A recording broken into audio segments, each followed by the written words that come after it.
ಎಲ್ಲರಿಗೂ ನಮಸ್ಕಾರ. ಈ ದಿನ ಕ್ರಿಸ್ಮಸ್ ಈವ್ ಇದೆ.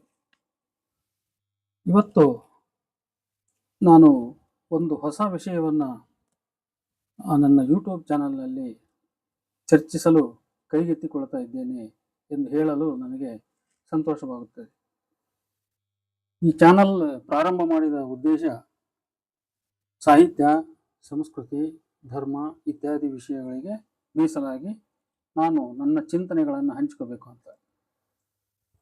ಈ ನಿಟ್ಟಿನಲ್ಲಿ ನಾನು ಇಲ್ಲಿಯವರೆಗೆ ಕಳೆದ 3 ವರ್ಷಗಳಲ್ಲಿ ಸುಮಾರು 200 ವಿಡಿಯೋಗಳನ್ನು ನಾನು ನನ್ನ ಯೂಟ್ಯೂಬ್ ಚಾನಲ್ನಲ್ಲಿ ಶೇರ್ ಮಾಡಿದ್ದೇನೆ. ಸುಮಾರು 49,000ಕ್ಕೂ ಮೆಕ್ಕು ವೀಕ್ಷಣೆಗಳು ಆ ಎಲ್ಲ ವಿಡಿಯೋಗಳು ಕಂಡಿದ್ದಾವೆ. ಅದರಲ್ಲಿ ಕೆಲವು 6-7 ಸಾವಿರ ಆಗಿದ್ದಾವೆ, ಇನ್ನು ಕೆಲವು 200-300 ಲೆವೆಲ್ನಲ್ಲಿದ್ದಾವೆ. ಒಟ್ಟಾರೆ ಇದೊಂದು ಸಂತೋಷದಾಯಕ ಸಂಗತಿ. ಇನ್ನು ನನಗೆ ಸುಮಾರು ಒಂದು 800 ಸಬ್ಸ್ಕ್ರೈಬರ್ಸ್ ಈಗ ಆಗಿದ್ದಾರೆ. 797 ಸಬ್ಸ್ಕ್ರೈಬರ್ ಆಗಿದ್ದಾರೆ. ಇನ್ನೊಂದು 200 ಚಿಲ್ಲರ ಸಬ್ಸ್ಕ್ರೈಬರ್ ಆದರೆ 1,000 ಅಲ್ಲಿಗೆ ಆಗುತ್ತೆ. ಇರಲಿ, ಇವತ್ತಿನ ಈ ವಿಷಯ ನಾನು ಪ್ರಾರಂಭ ಮಾಡ್ತಕ್ಕಂಥ ವಿಷಯ ಏನಂದ್ರೆ, ಹೈಸ್ಕೂಲ್ ಮತ್ತು PUC ಮಕ್ಕಳ ಅವರನ್ನು ಗಮನದಲ್ಲಿಟ್ಟುಕೊಂಡು ಇಂಗ್ಲಿಷ್ ವ್ಯಾಕರಣವನ್ನು ನಾನು ಬೋಧನೆ ಮಾಡಬೇಕು ಅಂತ. ಇದಕ್ಕೆ ಒಂದು ಸಂಕ್ಷಿಪ್ತ ಪರಿಚಯ ನಾನು ಹೇಳ್ಕೊಳ್ಳೋದಾದ್ರೆ, ನಾನು I studied MA English in Shivaji University, Kolhapur during 1990 and 1992. Then I came out of the university and joined as part-time lecturer in some places like Davanagere, Harpanahalli, and most importantly in Kottareshwara College, Kottur. And after that temporary career, then I got appointed by Government of Karnataka and posted to Government PU College, Yelburga. There I started my government job on 30th December 1996, and then I worked there for more than 9.5 years. Then in 2005, mostly September, I was transferred to DRM Government PU College, Harihara. Then there I worked more than 13.5 years. Then I was transferred to SSJVP Government PU College, Santebennur, Channagiri Taluk. There I retired from the service on June 2022. Totally government service 26.5 years and temporary service roughly 4 years. Togetherly 30 years, approximately 30 years I taught English to the PUC students. So with that experience, I have been thinking for the last 1 or 2 years, why should not I teach English grammar through YouTube to the students to make them understand. I think that it is a social service. It is a social service. I don't have any commercial purpose. Only with an intention to make rural students understand English grammar, I have switched over to teaching English grammar from cultural subjects, religion subjects. Because when I started YouTube channel, I began talking about some subjects topics on Vachana and some other things. So now it's my pleasure to change over to teaching English grammar, keeping rural students, especially those students who are studying in Kannada medium, keeping those students in my mind, I may use Kannada as well as English as a medium of my teaching while dealing with uh, grammar topics. So therefore, uh, if I keep talking only in English, sometimes it becomes very difficult for those students from Kannada medium and rural students to understand what I am telling. So therefore, by and by, Kannada and also English, uh, both language, both language will become the best tools and the best media for making them understand what I am thinking and what I am telling. ಸ್ನೇಹಿತರೆ, ಈಗ ನಾನು English ವ್ಯಾಕರಣದ ಬಗ್ಗೆ ನಿಮಗೆ ಸ್ಥೂಲವಾಗಿ ಹೇಳುವುದಾದರೆ, ಸಾಮಾನ್ಯವಾಗಿ ಎಲ್ಲ high school primary ಶಾಲೆಯಿಂದ ಇಂಗ್ಲಿಷ್ ಶಿಕ್ಷಕರು, ಇಂಗ್ಲಿಷ್ ಬೋಧನೆಯನ್ನು ಮಾಡ್ತಕ್ಕಂಥ ಶಿಕ್ಷಕರು ಪಾರ್ಟ್ಸ್ ಆಫ್ ಸ್ಪೀಚ್ನಿಂದ ಪ್ರಾರಂಭ ಮಾಡ್ತಾರೆ. ಇದು ಸಾಮಾನ್ಯ. ಆದರೆ ನಾನು ಸ್ವಲ್ಪ ಬೇರೆ ದಾರಿಯನ್ನು ಹಿಡಿತೀನಿ. ಯಾಕೆಂದರೆ ಪಾರ್ಟ್ಸ್ ಆಫ್ ಸ್ಪೀಚ್ ಆಗಲೇ ಮಕ್ಕಳಿಗೆ ಸ್ವಲ್ಪ ಮಟ್ಟಿಗೆ ಪರಿಚಯ ಆಗಿರ್ತದೆ. ಪ್ರೈಮರಿಯಿಂದ ಹೈಸ್ಕೂಲ್ವರೆಗೂ ಸುಮಾರು ಒಂದು 5-6 ವರ್ಷದ ಇಂಗ್ಲಿಷ್ ಕಲಿಕೆಯಲ್ಲಿ ಅವರು ಪಾರ್ಟ್ಸ್ ಆಫ್ ಸ್ಪೀಚ್ ಬಗ್ಗೆ ಸ್ವಲ್ಪ ಜ್ಞಾನ ಅವ್ರಿಗೆ ಇದ್ದೇ ಇರ್ತದೆ. ಅದರಿಂದ ಅದನ್ನು ಡೀಲ್ ಮಾಡ್ತಾ ಸಮಯ ವೇಸ್ಟ್ ಮಾಡೋದು ಅಷ್ಟು ಒಳ್ಳೆಯದಲ್ಲ. ಬಹಳ ಮುಖ್ಯವಾಗಿ ನಾವು ಇಂಗ್ಲಿಷ್ ವಾಕ್ಯ ರಚನೆಯ ಕ್ರಮಗಳನ್ನು ಅರ್ಥ ಮಾಡ್ಕೋಬೇಕಾದ್ರೆ ಸೆಂಟೆನ್ಸ್ ಎಲಿಮೆಂಟ್ಸ್ ಬಹಳ ಇಂಪಾರ್ಟೆಂಟ್. ಅದರಿಂದ today I am going to teach you first sentence elements. With teaching sentence elements, I start my teaching grammar. Okay, let us come to the topic directly. How many sentence elements are there? What are sentence elements? These are the basic questions. First, let me answer sentence elements. What is a sentence element? Sentence element is a unit of a sentence. Compared to parts of speech, sentence element can be called as a broader unit, whereas parts of speech is a smaller unit. One is micro, another is macro. ಅಂದ್ರೆ ಒಂದು ಸಣ್ಣ ಘಟಕ ಯಾವುದು parts of speech ಅಂತಕ್ಕಂಥದ್ದು ಏನಿದೆಯಲ್ಲ, ಅದು ಸಣ್ಣ ಘಟಕ. ಸೆಂಟೆನ್ಸ್ ಎಲಿಮೆಂಟ್ ಅಂತಕ್ಕಂಥದ್ದು ದೊಡ್ಡ ಘಟಕ. ಈಗ ಪಾರ್ಟ್ಸ್ ಆಫ್ ಸ್ಪೀಚ್ ಬಗ್ಗೆ ಸುಮ್ಮನೆ ಒಂದು ಬ್ರೀಫ್ ಆಗಿ ಹೇಳೋದಾದ್ರೆ, ಈಗ noun, pronoun, verb, adverb, adjective, conjunction ಈ ರೀತಿ ನಾವು ಹೇಳ್ತೀವಿ. ಅಲ್ಲಿ ಒಂದೊಂದೇ ಪದಗಳಿರ್ತವೆ. ಈಗ ನೌನ್ ಅಂದ್ರೆ ಒಂದು, ಅದರೊಳಗೆ ಮತ್ತೆ concrete noun, collective noun, mass noun, ಹಿಂಗೆ ಮತ್ತೆ ಅದರೊಳಗೆ ಕೆಟಗರಿ ಪ್ರನೌನು, ಹಿಂಗೆಲ್ಲ ನಾವು ಒಂದೊಂದು ಪದಗಳನ್ನ ಅಲ್ಲಿ ಚರ್ಚೆ ಮಾಡ್ತಾ ಹೋಗ್ತೀವಿ. ಅವು ಒಂದೊಂದು ಪದಗಳು ಸಣ್ಣ ಸಣ್ಣ ಘಟಕಗಳು. ಅದನ್ನ ಅವು ಮೈಕ್ರೋ ಅಂತ ನಾನು ಹೇಳಿದ್ದೆವು.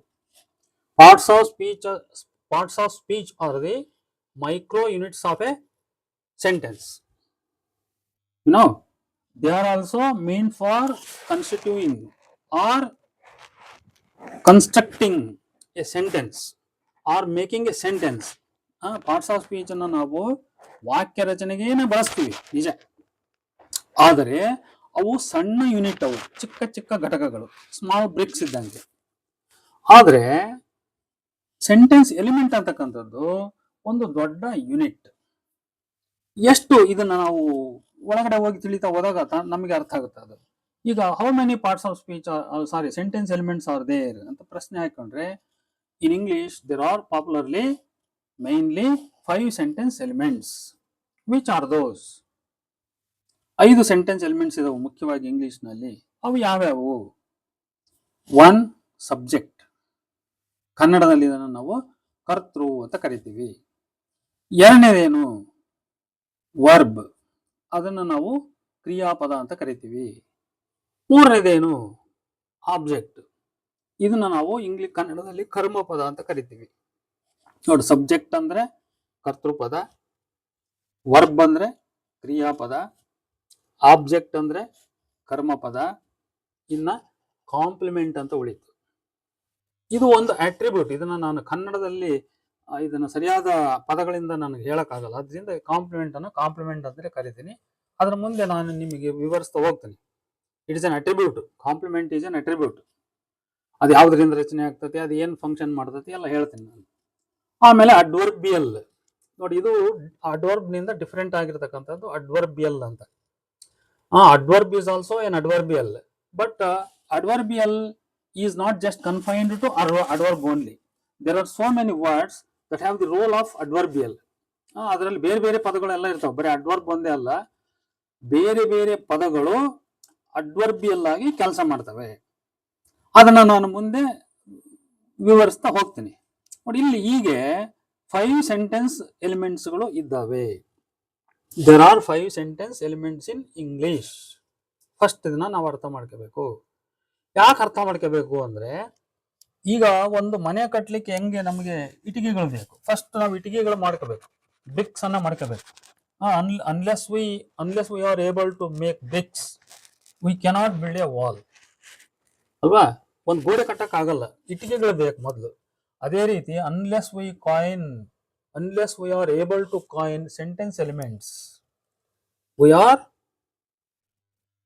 it is highly impossible for us to make single sentence.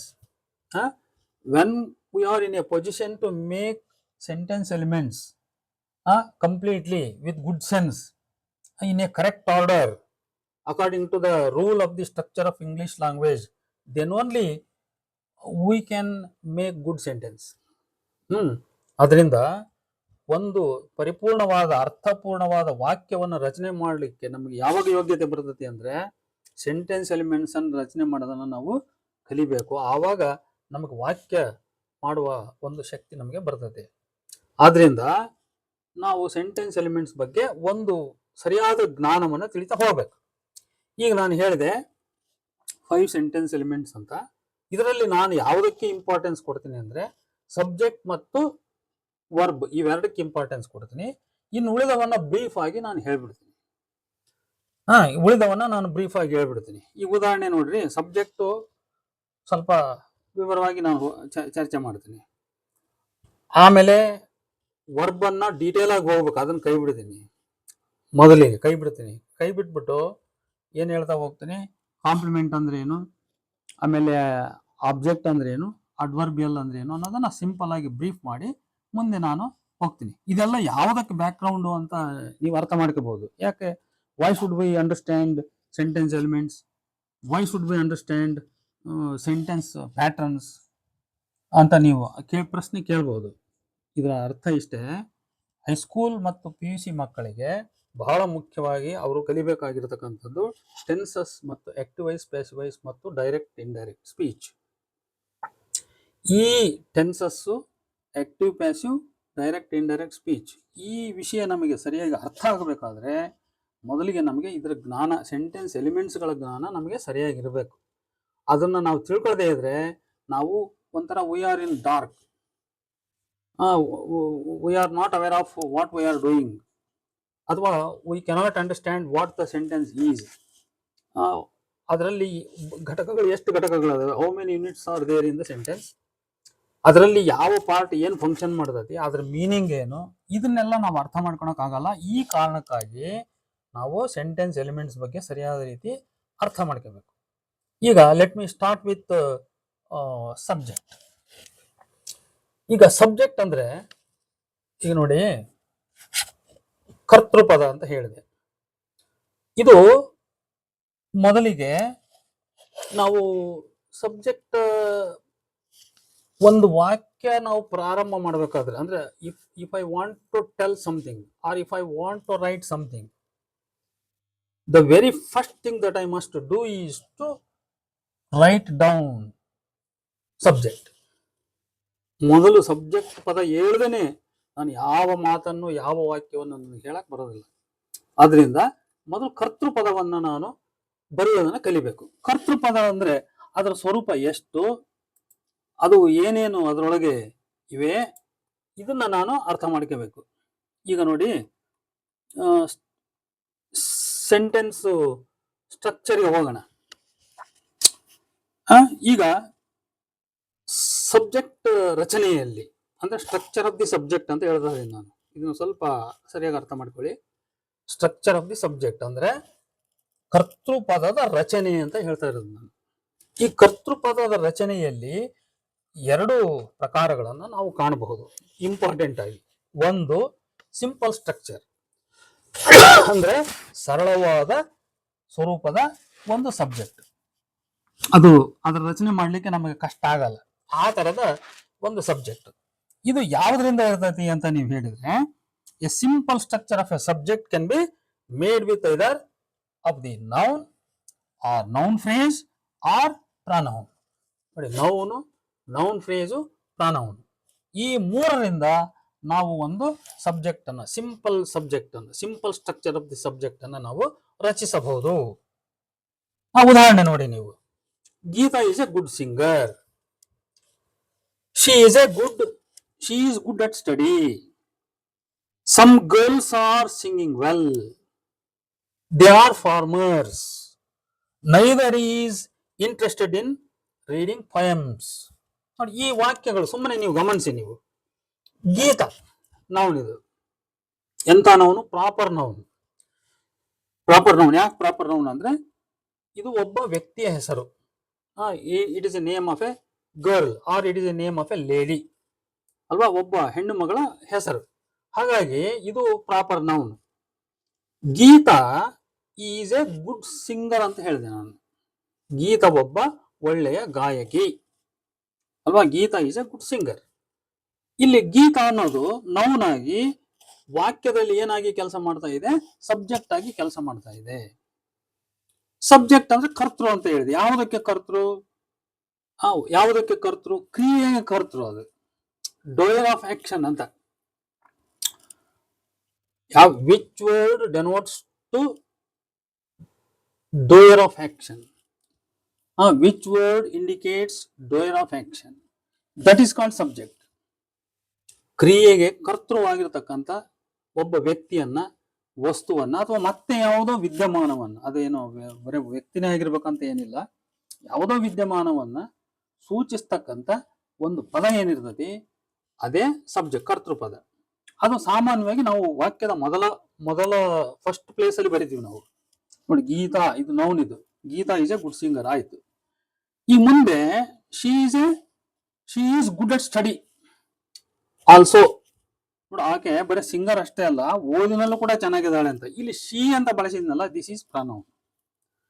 ಇದು pronoun refers to proper noun ಅಲ್ವಾ. ಒಂದು in a particular context of a sentence, if I use pronoun in the following sentences, automatically and naturally it refers to the noun or it refers to the subject which is mentioned previously. ಯಾವುದನ್ನ ನಾನು ಒಂದು ವಾಕ್ಯದಲ್ಲಿ ಮೊದಲಿಗೆ mention ಮಾಡಿರ್ತೀನಿ ಅದನ್ನ refer ಮಾಡುತ್ತದೆ. ಹಾಗಾಗಿ pronoun ಅಂದ್ರೆ ಅದೇ. Pronoun is a word that refers to the noun which is mentioned first. ಯಾಕಂದ್ರೆ it is not a good practice with any speaker to repeat again and again the proper noun or any other noun. ನಾವು ಮತ್ತೆ ನಾಮಪದ, ಗೀತಾ ಒಬ್ಬ ಸಿಂಗರು, ಗೀತಾ ಚೆನ್ನಾಗಿ ಓದುತ್ತಿದ್ದಾಳೆ, ಗೀತಾ ಅಂತ ಹಿಂಗೆ ಮತ್ತೆ ನಾವು ಮೇಲೆ ಹೇಳಲ್ಲ. ಒಂದ್ಸಾರಿ ಗೀತಾ ಅಂತ ಹೇಳಿದ್ಮೇಲೆ ಅಲ್ಲಿ ಅವಳು ಅಂತ ಹೇಳ್ತಾ ಹೋಗ್ತೀವಿ. ಒಂದ್ಸರಿ ನಾವು ಒಬ್ಬನ ಯಾವುದೋ ಶಶಿ ಅಂತ ಹೇಳಿದ್ರೆ ಆಮೇಲೆ ಅವನು ಅಂತ ಹೇಳ್ಕೊಂತ ಹೋಗ್ತೀವಿ ಹಿಂಗೆ. ಆದ್ರಿಂದ ಇಲ್ಲಿ ಗೀತಾ, ಶಿ, ಆಮೇಲೆ some girls are singing well, noun phrase ಇದು. ಸಮ್ ಗರ್ಲ್ಸ್ ನೋಡಿ, ಇಲ್ಲಿ ಬರೀ ಗರ್ಲ್ಸ್ ಅಂತ ಅಷ್ಟೇ ಇಲ್ಲ, ಅದಕ್ಕೆ ಹಿಂದಕ್ಕೆ ಸಮ್ ಅಂತ ಇದೆ, ಮಾಡಿಫಿಕೇಶನ್ ಅಲ್ವಾ, ಕೆಲವು ಹುಡುಗಿಯರು ಅಂತ ಇದೆ. ಆದ್ರಿಂದ ಇದು ನೌನ್ ಫ್ರೇಸ್. ಇದು ಗೀತಾ ನೌನ್ ಆಯ್ತು, ಶಿ ಪ್ರನೌನ್ ಆಯ್ತು, ಸಮ್ ಗರ್ಲ್ಸ್ ಅನ್ನೋದು ನೌನ್ ಫ್ರೇಸ್ ಆಯ್ತು. ಅದೇ ತರ the boys, the toys, the birds, the trees, the clouds, the waves, ಹಿಂಗೆಲ್ಲ ಹೇಳ್ಬೋದು ನಾವು. ಇವೆಲ್ಲವೂ ನೌನ್ ಫ್ರೇಸ್ ಇವು ಅಲ್ವಾ. The farmers working in the field, ಹಿಂಗೆಲ್ಲ ಅದಕ್ಕೆ ಮತ್ತೊಂದು ಇನ್ನೊಂದಿಷ್ಟು ಪದಗಳು ಸೇರಿಸಿ ಹೇಳ್ಬಿಡ್ಬೋದು ನಾವು. ನೋಡಿ, ಇದು ನೌನ್ ಫ್ರೇಸ್. ಇದು ಈಗ ನೌನ್ ಫ್ರೇಸ್ ಇಲ್ಲಿ ಸಬ್ಜೆಕ್ಟ್ ಆಗಿ ಕೆಲಸ ಮಾಡ್ತಾ ಇದೆ. ಆಮೇಲೆ ದೇ ಆರ್ ಫಾರ್ಮರ್ಸ್, ನೈದರ್ ಅನ್ನೋ ಪದಗಳು ಕೂಡ ಪ್ರನೌನ್ಗಳೇ ಅವು. ನೋಡಿ, neither is interested in reading poems, ಯಾರಿಗೂ ಪದ್ಯ ಓದುವುದರಲ್ಲಿ ಆಸಕ್ತಿ ಇಲ್ಲ ಅಂತ. ನೋಡಿ ಹೀಗೆ we can understand that subject can be a noun or pronoun or noun phrase. It is simple structure of the subject ಅಂತ. ಇದು ಒಂದು ಸರಳ ಸ್ವರೂಪ, ಸಬ್ಜೆಕ್ಟಿನ ಕರ್ತೃಪದದ ಸರಳ ಸ್ವರೂಪ ಅಂತ ನಾವು ಹೇಳ್ಬಿಡ್ಬೋದು. ಇದರಲ್ಲಿ every one, everybody, each, either, none, nothing, all these pronouns can be used as subject ಅನ್ನೋದನ್ನ ಅರ್ಥ ಮಾಡ್ಕೋಬೇಕು. ಇದಾದ್ಮೇಲೆ complex structure of the subject ಹೋಗೋಣ. ಅಂದ್ರೆ ಸಂಕೀರ್ಣ ಸ್ವರೂಪದ ಸಬ್ಜೆಕ್ಟ್ಗಳ ರಚನೆ ಹೇಗಿರುತ್ತೆ ಅಂತ. ಈಗ ಅದು ಸರಳವಾದ ಒಂದೊಂದೇ ಪದ ಬಂದು ಗೊತ್ತಾಗ್ಬಿಡ್ತದೆ ನಮಗೆ. ಕಾಂಪ್ಲೆಕ್ಸ್ ಸ್ಟ್ರಕ್ಚರ್ ಹೆಂಗಿರ್ತವೆ ಅಂತ ನಾವು ಅರ್ಥ ಮಾಡಿಕೊಳ್ಳೋದಾದ್ರೆ, there are various complex structure of subject in English. Various ಬರೀ ಒಂದ್ ತರ ಅಂತಲ್ಲ. A complex structure of a subject can be made with either coordinated nouns and quasi coordinated nouns, ಆಮೇಲೆ ಮಾಡಿಫೈಡ್ ಸ್ಟ್ರಕ್ಚರ್ಸ್, ಆಮೇಲೆ ಪ್ರಿಮಾಡಿಫೈಡ್ ಸ್ಟ್ರಕ್ಚರ್ಸ್, ಆಮೇಲೆ post modified. ಇದರಲ್ಲಿ modified structures ನಲ್ಲಿ ಏನೇನ್ ಬರ್ತಾವ ಅಂತ ಹೇಳಿದ್ರೆ, ಪ್ರಿಮಾಡಿಫೈಡ್ ಬರ್ತವೆ, ಪೋಸ್ಟ್ ಮಾಡಿಫೈಡ್ ಬರ್ತವೆ, ಅಂತವು ಕೂಡ ಬರ್ತವೆ. ಆಮೇಲೆ nominal classes that functions as subject. Nominal classes ಅಂದ್ರೆ ನಾಮಪದದ ಅರ್ಥ ಕೊಡ್ತಕ್ಕಂಥ ವಾಕ್ಯಗಳು. ಅವು WH ನಾಮಿನಲ್ ಕ್ಲಾಸಸ್ ಇರ್ಬೋದು, ದಟ್ ನಾಮಿನಲ್ ಕ್ಲಾಸ್ ಇರ್ಬೋದು ಅಲ್ವಾ. That nominal class, WH nominal class ಇವೆಲ್ಲ ಇರ್ಬೋದು. ಇವಿಷ್ಟು ಕಾಂಪ್ಲೆಕ್ಸ್ ಸ್ಟ್ರಕ್ಚರ್. ಇವುಗಳನ್ನ ನಾವು ಮೇಲೆ ಹೇಳಿದ್ವಲ್ಲ, ಆ ರೀತಿ ಸರಳವಾಗಿ ಸುಲಭವಾಗಿ ಅರ್ಥ ಮಾಡ್ಕೊಳಕ್ಕಾಗಲ್ಲ, ಸುಲಭವಾಗಿ ಬರೆಯೋಕ್ಕೂ ಆಗಲ್ಲ. ಈಗ ಒಂದೊಂದೇ ನಾವು ತಿಳ್ಕೊತಾ ಹೋಗೋಣ. ಮೊದಲನೇದು ಕೋಆರ್ಡಿನೇಟೆಡ್ ನೌನ್ಸ್ ಹೆಂಗಿರ್ತವೆ. ಕೋಆರ್ಡಿನೇಟೆಡ್ ನೌನ್ಸ್ ಹೆಂಗಿರ್ತವೆ ಅಂತ ಹೇಳಿದ್ರೆ, ಕಂಜಾಯಿಂಡ್ ನೌನ್ಸ್, ಅದನ್ನ ನೌನ್ ಫ್ರೇಸಸ್ ಅಂತ ಕರೆಯೋದು ನಾವು. ಕಂಜಾಯಿಂಡ್ ನೌನ್ಸ್ ಅಂದ್ರೆ ಒಂದು ಕಂಜಂಕ್ಷನ್ ಅನ್ನು ಉಪಯೋಗಿಸ್ಬಿಟ್ಟು ಎರಡು ನಾಮಪದಗಳನ್ನ ಸೇರಿಸಿ ಒಂದು ಸಬ್ಜೆಕ್ಟ್ ಮಾಡಬಹುದು. ಇದು ಕಂಜಾಯಿಂಡ್ ನೌನ್ಸ್ ಅಂತ ಹೇಳೋದು. ಇದನ್ನ ಕೋಆರ್ಡಿನೇಟೆಡ್ ಸಬ್ಜೆಕ್ಟ್ ಅಂತ ಕರೆಯೋದು. ಈ ಉದಾಹರಣೆ ಪುಷ್ಪ ಅಂಡ್ ಗೀತಾ ಆರ್ ಫ್ರೆಂಡ್ಸ್. ನೋಡಿ, ಪುಷ್ಪ ಅಂಡ್ ಗೀತಾ ಆರ್ ಫ್ರೆಂಡ್ಸ್. ಇಲ್ಲಿ ಸಬ್ಜೆಕ್ಟಿನ ವ್ಯಾಪ್ತಿ ಎಲ್ಲಿವರೆಗೆ ಬಂತು ಅಂತ ಹೇಳಿದ್ರೆ, ಪುಷ್ಪ ಅಂಡ್ ಗೀತಾ ಇಲ್ಲಿವರೆಗೆ ಬಂತು. ಇಷ್ಟು ಸಬ್ಜೆಕ್ಟ್ ಇದು. ಈ ಸಬ್ಜೆಕ್ಟ್ ಅಂದ್ರೆ ಕರ್ತೃಪದ ಬರೀ ಒಂದೇ ಇಲ್ಲ, ಬರೀ ಪುಷ್ಪ ಒಂದೇ ಸಬ್ಜೆಕ್ಟ್ ಅಲ್ಲ, ಬರೀ ಗೀತಾ ಒಂದೇ ಸಬ್ಜೆಕ್ಟ್ ಅಲ್ಲ. ಯಾಕಂದ್ರೆ ಪುಷ್ಪ ಮತ್ತು ಗೀತಾ ಇವೆರಡನ್ನ ಬೆಸೆಯಲಾಗಿದೆ. ಯಾವುದರಿಂದ ಬೆಸೆಯಲಾಗಿದೆ? ಅಂಡ್ ಎನ್ನುವ ಕಂಜಂಕ್ಷನ್ ಇಂದ ಬೆಸೆಯಲಾಗಿದೆ. ಆದ್ರಿಂದ ಪುಷ್ಪ ಅಂಡ್ ಗೀತಾ ಇದಿಷ್ಟು ಸೇರಿ ಸಬ್ಜೆಕ್ಟ್ ಆಯ್ತು. ಇದು ಕಂಜಾಯಿಂಡ್ ನೌನ್ಸ್ ಅಂತ ಅರ್ಥ ಆಯ್ತು. ಇದು ಕಂಜಾಯಿಂಡ್ ನೌನ್ಸ್ನ ಒಂದು ಭಾಗ. ಇದು ಪ್ಲೂರಲ್ ಆಗೋದ್ರಿಂದ ನೋಡಿ, ಮುಂದೆ ನಾವು ಕ್ರಿಯಾಪದ ಹೆಂಗ್ ಬಳಸಿದ್ವಿ? ಆರ್ ಅಂತ ಬಳಸಿದ್ವಿ. ಪುಷ್ಪ ಅಂಡ್ ಗೀತಾ ನೋಡಿ, it makes plural subject. Plural subject ಇರೋದ್ರಿಂದ ಅಲ್ಲಿ ಮುಂದೆ ಕ್ರಿಯಾಪದ ಏನ್ ಬಳಸಿದ್ವಿ ನಾವು? ಆರ್ ಅಂತ ಬಳಸಿದ್ವಿ. ಆದ್ರಿಂದ Pushpa and Geeta are friends. ಇದು ಒಂದು ವಿಚಾರ ಆಯ್ತು. ಇನ್ನು ಎರಡನೇದು, Ravi and Basavaraj each have won a prize. Ravi and Basavaraj each have won a prize. ಆಮೇಲೆ both John and Mary have won a prize. Both ಫಸ್ಟ್ಗೆ ಇದನ್ನ ಕಂಜಂಕ್ಷನ್ ಬೋತ್ ಸೇರಿಸ್ಬಿಟ್ಟು ಮುಂದೆ ಏನ್ ಮಾಡಿದ್ವಿ ನಾವು? ಜಾನ್ ಅಂಡ್ ಮೇರಿ ಅಂದ್ರೆ ಇಬ್ರು, ಜಾನ್ ಮತ್ತು ಮೇರಿ ಇಬ್ಬರು ಪ್ರೈಸ್ ಅನ್ನ ಗೆದ್ದಿದ್ದಾರೆ ಅಂತ ಅರ್ಥ ಆಯ್ತು. ನೋಡಿ, ಹೀಗೆ ಬೋತ್ ಜಾನ್ ಅಂಡ್ ಮೇರಿ ಅನ್ನೋ ಪದ, ರವಿ ಅಂಡ್ ಬಸವರಾಜ್ ಅನ್ನೋ ಪದ, ಅಥವಾ ಗೀತಾ ಅಂಡ್ ಪುಷ್ಪ ಅನ್ನುವಂಥ ಪದಗಳು ಇವು ಕಂಜಾಯಿಂಡ್ ಸಬ್ಜೆಕ್ಟ್ಸ್ ಅಂತ ಅರ್ಥ ಆಯ್ತು. ಇದಾದ್ಮೇಲೆ ಇನ್ನು ಹೋಗೋಣ. ನೋಡಿ, John, Peter and Robert play football. ನೋಡಿ, ಇಲ್ಲಿ ಬರೀ ಒಂದಲ್ಲ, ಎಷ್ಟು ಪದಗಳು ಸೇರಿದ್ವಿ ನೋಡ್ರಿ, ಗಮನಿಸ್ರಿ. ಇಲ್ಲಿ ಜಾನ್ ಕಮ ಇದೆ, ಅಲ್ಲಿ ಪೀಟರ್ ಅಂಡ್ ರಾಬರ್ಟ್, 3 ಜನ. John, Peter, Robert play football, ಅವರು ಫುಟ್ಬಾಲ್ ಆಡ್ತಾರೆ. Basketball and baseball respectively. ಅಂದ್ರೆ John plays football, Peter plays basketball and Robert plays baseball ಅಂತ ಅರ್ಥ ಆಯ್ತು. ಯಾಕೆ ಅಂತ ಹೇಳಿದ್ರೆ, ಅಲ್ಲಿ ಸಬ್ಜೆಕ್ಟ್ ನ ಒಂದು ಸಾರಿಗೆ ಮೆನ್ಷನ್ ಮಾಡಿ ಮುಂದೆ ಕ್ರಿಯಾಪದ ಹೇಳುವಾಗ ಬದಲಾವಣೆ ಆಯ್ತು. ಅಲ್ಲಿ ನೋಡಿ, John, Peter and Robert play football, basketball and baseball respectively ಅನ್ನೋ ಪದ ಇದೆ ನೋಡಿ. ಅದರಿಂದ ಆ ರೆಸ್ಪೆಕ್ಟಿವ್ಲಿ ಅನ್ನೋ ಪದದಿಂದ ನಾವು ಯಾವ್ಯಾವ ಆಟ ಆಡ್ತಾರ ಅನ್ನೋದನ್ನ ಅಲ್ಲಿ ಬಿಡಿಸಿ ಅರ್ಥ ಮಾಡ್ಕೋಬೇಕಾಗ್ತದೆ. ಬಿಡಿಸಿ ಹೆಂಗ್ ಅರ್ಥ ಮಾಡ್ಕೋಬಹುದು ಅಂದ್ರೆ, John plays football, Peter plays basketball and Robert plays baseball ಅಂತ ಹೀಗೆ ಅರ್ಥ ಮಾಡ್ಕೋಬೇಕು ನಾವು. ಇನ್ನೊಂದು ವಾಕ್ಯ ಉದಾಹರಣೆ ನೋಡೋಣ. A boy or a girl will phone to you later. ನೋಡು, ಹುಡುಗ ಅಥವಾ ಹುಡುಗಿ. ಇಲ್ಲಿ ಒಂದು ಆಲ್ಟರ್ನೇಷನ್ ಬಂತು. ಇಲ್ಲಿ a boy or a girl, ಒಂದು ಹುಡುಗ ಅಥವಾ ಒಬ್ಬ ಹುಡುಗಿ. ನೋಡಿ, ಆರ್ ಅನ್ನೋದು ಕಂಜಂಕ್ಷನ್. ಇಲ್ಲಿ ಚಾಯ್ಸ್ ಇದೆ, ಹುಡುಗ ಅಥವಾ ಹುಡುಗಿ ಅಂತ. ಹಿಂಗೆ a boy or a girl will phone to you later. ನಿನಗೆ ಒಬ್ಬ ಹುಡುಗ ಅಥವಾ ಒಬ್ಬ ಹುಡುಗಿ ಯಾರೋ ಒಬ್ರು ಫೋನ್ ಮಾಡ್ತಾರೆ ಅಂತ. ಆಮೇಲೆ ಇನ್ನೊಂದು, every one but me was tired. ನೋಡಿ, ಎವ್ರಿ ಒನ್ ಬಟ್ ಮೀ ಅಂದ್ರೆ ನನ್ನ ಬಿಟ್ಟು ಅಂತ. ಇಲ್ಲಿ ಎಕ್ಸೆಪ್ಟ್ ಮೀ ಅಂತ. Everyone but me, but is also conjunction. ಈ ಬಟ್ ನಿಂದ ಎರಡು ಸಬ್ಜೆಕ್ಟ್ ಅನ್ನ, ಎರಡು ನೌನ್ ಅನ್ನ ನಾವು ಇಲ್ಲಿ ಸೇರಿಸಿದೀವಿ. ಹೆಂಗ್ ಸೇರಿಸಿದೀವಿ ಅಂದ್ರೆ ಎವ್ರಿ ಒನ್ ಅನ್ನೋದು ಮತ್ತು ಮೀ ಅನ್ನೋದು ಸೇರಿಸಿದೀವಿ ನಾವು. ಎವ್ರಿ ಒನ್ ಬಟ್ ಮೀ ಅಂದ್ರೆ ಎವ್ರಿ ಒನ್ ಎಕ್ಸೆಪ್ಟ್ ಮೀ ಅಂತ, ಎಕ್ಸ್ಕ್ಲೂಡ್ ಮೀ ಅಂತ. Everyone but me was tired ಅಂದ್ರೆ everyone was tired but me ಅಂತ ಹಿಂಗೆ ಹೇಳ್ಬೋದು. ಅದು but I was not tired ಅಂತ ಅರ್ಥ. ಅದು everyone was tired but me ಹಿಂಗ ಅಂದಾಗ ನೋಡಿ, ಬಹಳ ಮಟ್ಟಿಗೆ ರೂರಲ್ ಮಕ್ಕಳಿಗೆ ಇಂಥ ವಾಕ್ಯಗಳ ಅರ್ಥನೇ ಆಗಲ್ಲ.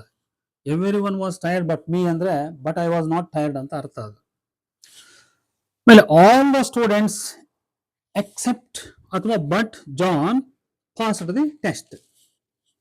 ನೋಡಿ, ಎಲ್ಲ ವಿದ್ಯಾರ್ಥಿಗಳು, all the students but John. But John means except John ಅಂತ, excluding John, barring John. John ಬಿಟ್ಟು ಉಳಿದ ಎಲ್ಲರೂ ಕೂಡ ಟೆಸ್ಟ್ ಪಾಸ್ ಆಗಿದ್ದಾರೆ ಅಂತ ಅರ್ಥ ಆಯ್ತು. ನೋಡಿ, ಹೀಗೆ ಇನ್ನು ಮುಂದೆ noun phrase with quasi coordinators. ಒಂದು ಕೋಆರ್ಡಿನೇಟರ್ ಜೊತೆಗೆ ಈಗ ಅಂಡ್, ಬಟ್, ಆರ್ ಇವುಗಳನ್ನ ಉಪಯೋಗಿಸಿ ನಾವು and, but, or, these are the 3 important coordinators in English. No, with these coordinator ಅಂದ್ರೆ with and, with but, with or, we can make coordinated subjects ಅಥವಾ conjoined subjects. ಪರಸ್ಪರ ಸಂಯುಕ್ತ ಅಂತ ಕರಿಬಹುದು. ಕನ್ನಡದಲ್ಲಿ ಇವುಗಳನ್ನ ಸಂಯುಕ್ತ ಅಂತ ಕರಿಬಹುದು. ಆ ಸಂಯುಕ್ತ ಪದಗಳಿಂದ ನಾವು ಸಬ್ಜೆಕ್ಟ್ ಅನ್ನ ರಚನೆ ಮಾಡಬಹುದು ಅಂತ.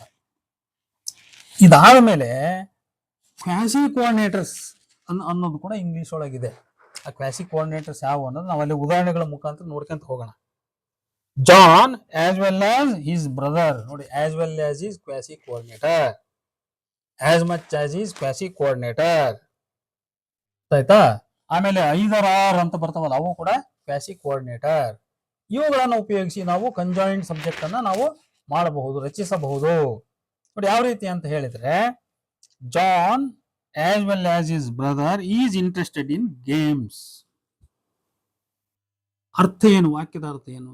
John as well as his brother, ಅವನ ಸಹೋದರನಂತೆಯೇ ಜಾನ್ ಕೂಡ ಆಟಗಳಲ್ಲಿ ಆಸಕ್ತನಾಗಿದ್ದಾನೆ ಅಂತ ಅರ್ಥ. John as well as his brother, ಅವನ ಸಹೋದರನಂತೆಯೇ. ನಾವು ಕನ್ನಡದಲ್ಲಿ ಇಂಗ್ಲಿಷ್ ಪದವನ್ನು ನಾವು ಕನ್ನಡಕ್ಕೆ ಅರ್ಥ ಮಾಡ್ಕೋಬೇಕಾದಾಗ ಮೊದಲು ಆ ಕೊನೆಯದ್ರಿಂದ ಸ್ಟಾರ್ಟ್ ಮಾಡ್ಬೇಕಾಗ್ತದೆ. John as well as his brother ಅಂತ ಇದೆ ನೋಡಿ. As well as his brother ಅನ್ನ ಮೊದಲು ತಗೋಬೇಕು ನಾವು. ಜಾನು ಅವನ ಸಹೋದರನಂತೆಯೇ ಅಂತ ಹಿಂಗ್ ಬರಿಬಹುದು. ಜಾನ್ ಕಮ ಹಾಕ್ಬೇಕು, ಅವನ ಸಹೋದರನಂತೆಯೇ ಮತ್ತೆ ಕಮ ಹಾಕ್ಬೇಕು, ಆಟಗಳಲ್ಲಿ ಆಸಕ್ತನಾಗಿದ್ದಾನೆ. ಇದು ಒಂದು ಪ್ರಕಾರ ಕನ್ನಡದಲ್ಲಿ. ಇನ್ನೊಂದು, ನಾನು ಆಗ್ಲೇ ಹೇಳಿದಂತೆ, ಅವನ ಸಹೋದರನಂತೆ ಜಾನ್ ಆಟಗಳಲ್ಲಿ ಆಸಕ್ತನಾಗಿದ್ದಾನೆ ಅಂತ ಹೇಳ್ಬೋದು. ಆಮೇಲೆ ಜಾನ್ ಆಸ್ ಮಚ್ ಆಸ್ ಅಥವಾ ವಿತ್ ಹಿಸ್ ಬ್ರದರ್ಸ್. ನೋಡಿ, John as much as his brothers ಅಥವಾ John with his brothers was responsible for the loss. ಅವನ ಸಹೋದರರು ಎಷ್ಟೋ, ಜಾನು ಕೂಡ ಈ ನಷ್ಟಕ್ಕೆ ಜವಾಬ್ದಾರನಾಗಿದ್ದ. John, not only John, even his brothers also were held responsible for the loss. ಇಲ್ಲಿ ವಾಕ್ಯದ ಅಲ್ಲಿ ಯಾರ ಮೇಲೆ ಫೋಕಸ್ ಇದೆ ಅಂದ್ರೆ ಜಾನನ್ ಮೇಲೆ ಫೋಕಸ್ ಇದೆ. ಅದು John as much as his brothers, ಅವರ ಸಹೋದರರಷ್ಟೇ ಜಾನ್ ಕೂಡ ಅಂತ.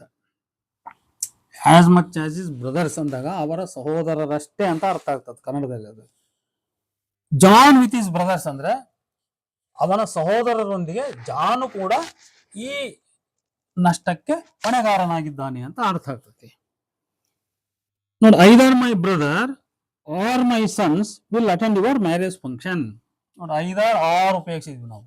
ಐದರ್ my brother or my sons will attend, ನನ್ನ ಸಹೋದರನಾಗಲಿ ಅಥವಾ ನನ್ನ ಮಕ್ಕಳಾಗಲಿ ನಿನ್ನ ಮದುವೆಗೆ ಹಾಜರಾಗ್ತಾರೆ ಅಂತ ಅರ್ಥ. ಇದು ಅದರಲ್ಲಿ ಯಾರಾದ್ರೂ ಒಬ್ರು ಅಂತ ಒಂದು ಆಲ್ಟರ್ನೇಟ್ ಅರ್ಥ ಅದರೊಳಗಿದೆ. ಇಷ್ಟು ಆದ್ಮೇಲೆ ಮಾಡಿಫೈಡ್ ಸ್ಟ್ರಕ್ಚರ್ಸ್ ಹೆಂಗಿರ್ತವೆ ಅಂತ ಸ್ವಲ್ಪ ನೋಡೋಣ. Modified structures of the subject ಹೆಂಗಿರ್ತವೆ, ಮಾಡಿಫೈಡ್ ಆಗಿರ್ತವೆ. The girl sitting on the first bench and talking to a boy. ನೋಡಿ, ಇದಿಷ್ಟು. The girl sitting on the first bench and talking to a boy is my roommate. Is my roommate. The girl sitting on the first bench and talking to a boy. First bench ಅಲ್ಲಿ ಕುಳಿತು ಒಬ್ಬ ಹುಡುಗನೊಂದಿಗೆ ಮಾತನಾಡುವಂತ ಹುಡುಗಿ. ನೋಡಿ, ಇದು ಕನ್ನಡದಲ್ಲಿ ನಾವು ಇದನ್ನ ಅರ್ಥ ಮಾಡಬೇಕಾದ್ರೆ ಇದಿಷ್ಟು ಪಾಠ ಅಂದ್ರೆ ನೋಡಿ ಎಷ್ಟು ದೊಡ್ಡ ಭಾಗ ಆಯ್ತು ಇದು ಸಬ್ಜೆಕ್ಟ್. ಸಿಂಪಲ್ ಆಗಿ ಬಂದೆ ರಾಮ ರೈಮ ಅಂತ ಹಿಂಗಿಲ್ಲ. ಅದು ಒಂದು ಹುಡುಗ ಹುಡುಗಿ ಅಂತ ಇಷ್ಟೇ ಇಲ್ಲ.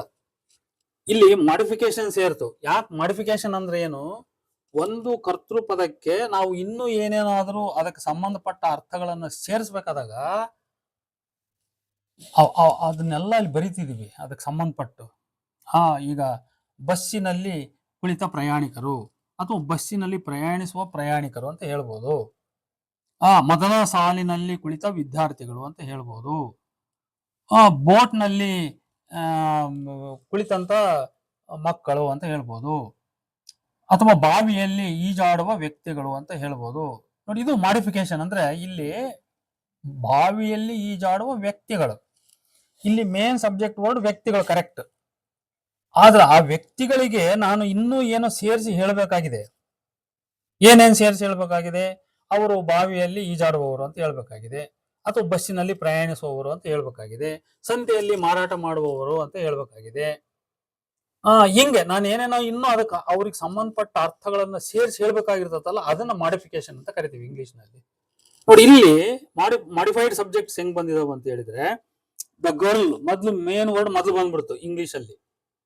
ಕನ್ನಡದಲ್ಲಿ ಹಂಗ್ ಬರೋಲ್ಲ, ಕೊನೆಗೆ ಬರ್ತಾವ. The girl sitting on the first bench and talking to a boy ಅಲ್ವಾ? ಇದಿಷ್ಟು ಸಬ್ಜೆಕ್ಟ್ ಆಯ್ತು. ರೇಂಜ್ ಆಫ್ ದಿ ಸಬ್ಜೆಕ್ಟ್ ಅಂದ್ರೆ ದ ಗರ್ಲ್ ನಿಂದ ಪ್ರಾರಂಭ ಆಗಿ ಟಾಕಿಂಗ್ ಟು ಎ ಬಾಯ್ ಅನ್ನೋದಕ್ಕೆ ಎಂಡ್ ಆಯ್ತು. ಇಲ್ಲಿ ಅರ್ಥ ಏನ್ ಬಂತು ಅಂದ್ರೆ sitting on the first bench ಅಂತೆ. ಫಸ್ಟ್ ಅಂದ್ರೆ ಮೊದಲ ಬೆಂಚಿನಲ್ಲಿ ಕುಳಿತು ಟಾಕಿಂಗ್ ಟು ಎ ಬಾಯ್, ಒಬ್ಬ ಹುಡುಗನೊಂದಿಗೆ ಮಾತನಾಡುವ ಹುಡುಗಿ ಈಸ್ ಮೈ ರೂಮ್ಮೇಟ್, ಆಕೆ ನನ್ನ ರೂಮ್ಮೇಟ್. ನೋಡಿ, ಇಷ್ಟು ಹೇಳ್ಬೇಕು. ಹುಡುಗಿ ನನ್ನ ರೂಮ್ಮೇಟ್ ಅನ್ನೋದು ಇಷ್ಟೇ. ಇದು ಸರಳವಾದ ವಾಕ್ಯ. ಆ ಹುಡುಗಿ ಬಗ್ಗೆ ನಾನು ಇನ್ನೂ ಅಡಿಷನಲ್ ಮೀನಿಂಗ್ ಕೊಡಬೇಕಾಗಿದೆ, ಸೇರಿಸ್ಬೇಕಾಗಿದೆ. ಏನ್ ಸೇರಿಸ್ಬೇಕಾಗಿದೆ?